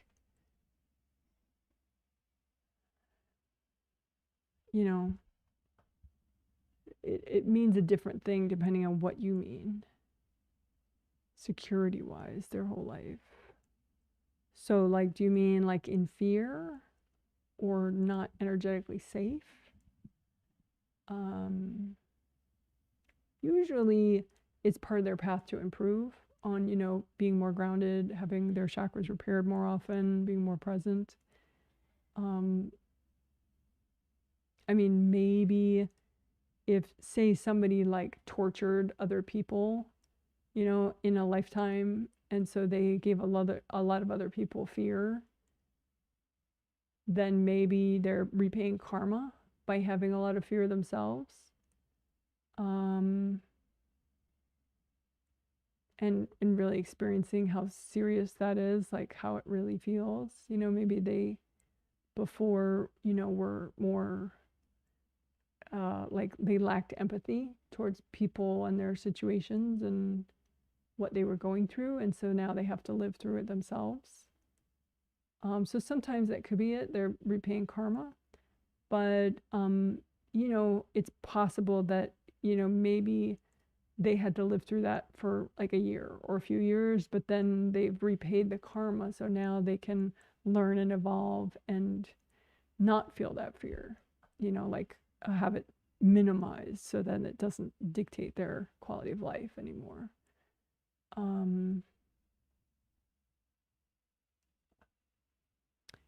So, but if you're talking about like just the career stuff that I was talking about before with that person, sometimes it's in somebody's path to do a career regardless of how much money they make, and then they just have to, make it work financially. Like me, it was my path to be an energy healer and all that. So I just had a lot of financial hardship until I got present enough and strong enough so that I didn't have that hardship anymore, or I had less and less and less of it. But it was certainly part of my path not to give in to the need for financial stability, and let that dictate my career choice. And there were, like my birth family, I often talk about how I haven't had contact with them since I was in my early 20s because it's just not conducive to my wellness mentally, emotionally, even physically, to have contact with them on a, conscious physical plane. But even that decision had huge financial ramifications because my parents have a pretty significant amount of money, so to walk away from them in my early 20s, was saying no to a lot of potential financial safety net kind of stuff and potential inheritance, and just to walk away from all that. But, I just knew that was my decision that worked for me, I mean, it just depends on where people are at and what's important to them, what their values are. So I don't know. I mean, I'm not sure which one you mean and all that, but I hope I answered your question.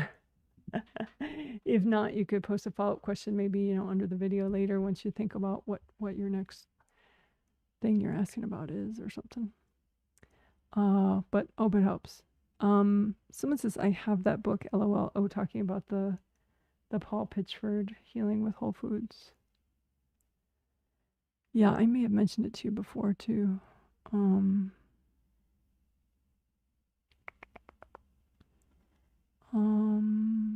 Someone else says, I have that Paul Pitchford book. You're right. The TCM folks always mention it.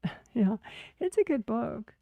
And that's why I eat figs sometimes. Because figs, if you look up figs in that book, it's like they could not praise a food more than they praise figs in the book. Like they're like, it is the ultimate food. So I'll have like a fig after dinner sometimes. Because, I mean, they're like really big on figs. I don't doubt them, it's just funny. Like that's the only food that's like the most high praise of any food that I've read in here is figs. Someone says, I can't have any of these legumes, salmon, legumes, salmon. I am allergic. I can't do ginger, allergic. It causes pain in the stomach. Wow. Yes, I do B12. I have increased the dosage too. Yeah, I think folate also and iron as well, but you can research it. I'm just, the blind leading the blind on that topic.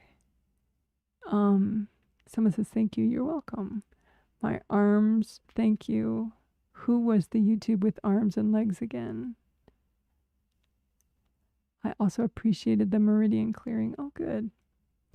I don't know who you are, which is fine, of course, but if you wanted to post your initials or something or email me later, if you want to say who you are and introduce yourself, you don't have to. But, if you want to, could be interesting. Totally up to you. But here is my email address right there in case you do want to.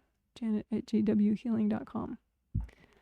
You're welcome to say hi and email me and introduce yourself. And you could mention your YouTube ID so I can remember who's who with the YouTube ID. But optional, totally optional, no pressure. But anyway, you're saying the YouTube with arms and legs again. I think you mean, okay, the video. And it is in the short video playlist, and I can link it. It's one of the ones with grounding in the title.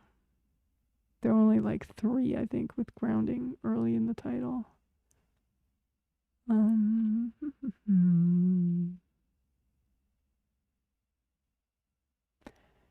Yeah, there's grounding and non-resistance. That's one of them.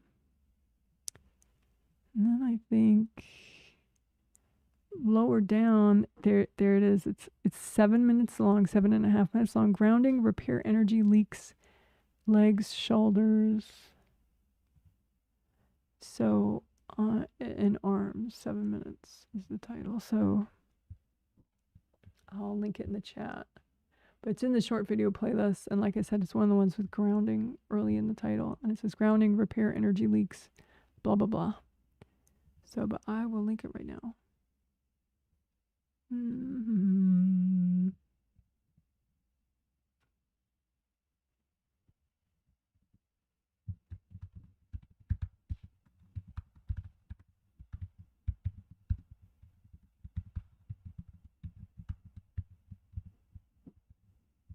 Okay, there you go. Just put it in the chat. It's a good one. I like that combo. There's also the other grounding one is that the one I linked already about the brain and the first chakra. That would be very grounding as well. To work the brain and the first chakra together. I would hope that I also do grounding in that video. But I'm glad you liked all the clearings. That's cool. I do 5 of these live streams every month because there's a set of 3 healings I do and then a set of 2 healings I do every single month. So the triplet set and the twin set. So if you want, you can just go to my website and look like there is this page called themes, which I'm supposed to keep updated, but often I do not because it's a whole complicated process to update that page. But if you go to the purchase page, that one's really easy for me to update. So that one always has the upcoming sets that are available and the dates and the themes. So jwhealing.com, and then I think it says purchase or something in that page. It's a pretty page too. It has lots of pretty images. Pretty. Okay, someone says, thank you for the feedback. That's so funny. And any new person, if you want, or anybody actually, if you haven't filled out the communications preference survey, the link, I emailed everyone I already know that I currently have their email address in my little emailing software. I emailed them a survey, that communications preference survey. So please fill it out. But if you don't know me and I don't know you and I didn't email you that last night, just the link should be in the info section called Communications Preference Survey. And you can use that link and fill out a survey if you want. If you want to receive like news emails from me or like the text 5 minutes before the live stream starts or all the above or whatever. Someone says, thanks for the feedback. That's so funny. I was thinking of the jacuzzi meditation yesterday too. Yeah, meaning your angels were suggesting it to you, but you thought it was your own thought, which happens to me all the time. Like later I'll realize, oh yeah, that was my angel saying that, and I ignored it because I thought it was my own thought, and I just wasn't centered enough to realize that's what I should have done. So yeah, you were thinking of it. At least you heard your angels. But the next step is to like really listen. You can hear what they say, but to actually listen and consider like the pros and cons of it and decide, yeah, that's probably the smartest action is one step further. But at least you're hearing it. You're halfway there. So anyway, I will look into the next stretches for my little one. Yeah, it could be interesting, take it as a, turn it into a positive. you know, I teach him about his neck muscles and stuff. Those videos that the guy has are very short and they're good. They're very interesting. They have a lot of visual aids and stuff with them. I really want to find it now, but I will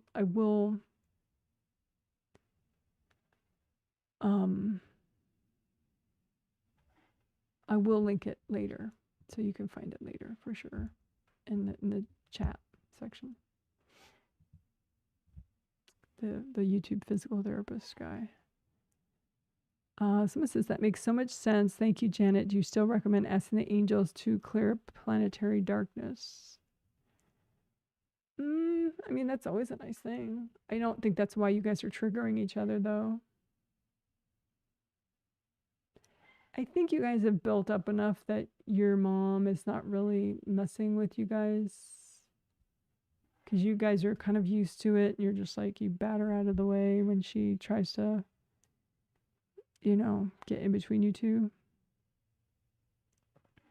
So it's not as much of an issue as it used to be. But, you know, with your mom, it's always good to be vigilant. So you could do maybe just like a tricolor soak, you know, of the area where you guys sleep, and a tricolor soak of the home, you know, maybe some gold sandstorm, you know, and clear her out and everybody else. Ask the angels to do a clean out of, you know, your sleeping space and the whole living space area. But it's not as much of an issue now. Alrighty, well, it looks like I have come to the end of the chat messages. And it is so long, I really do need to stop. That's so silly, I went so long. So it says, oh, sorry, I was switching up the topic. LOL. Yeah, okay, well, I answered it. But yeah. So, oh, I said I was going to do a quick garden update. Let me do that. That'll be easy enough.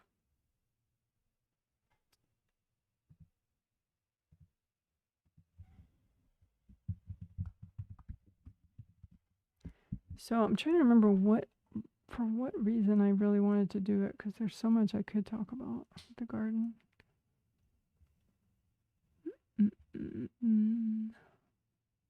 Oh, I thought of it because of the lack of rain here. Oh yeah. I'm gonna do some kind of irrigation system for at least the front yard garden sometime this year probably. I've never done that before. I've always done like manual watering, but I just haven't had the time to deal with that enough this summer. So it like the garden, you can kind of tell like, yeah, you're not watering enough, clearly. So that should be interesting. Someone said I need to get I forget what they're called, but it's like a kit where you set up, you know, the tubings and everything. So that's on my to-do list.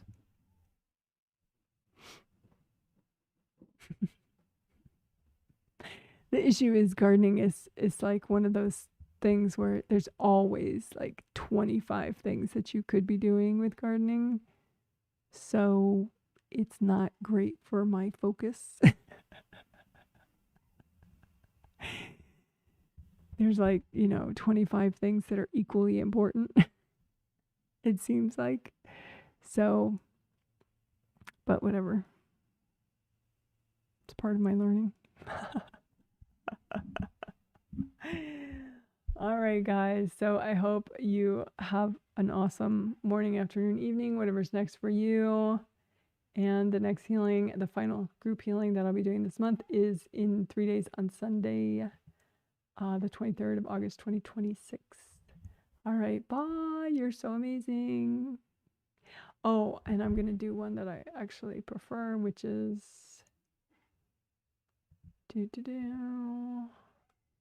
this is in case I do an excerpt video from today that I already have a nice little goodbye that I can use at the end of a video. All right. Bye. You're so amazing. Take care.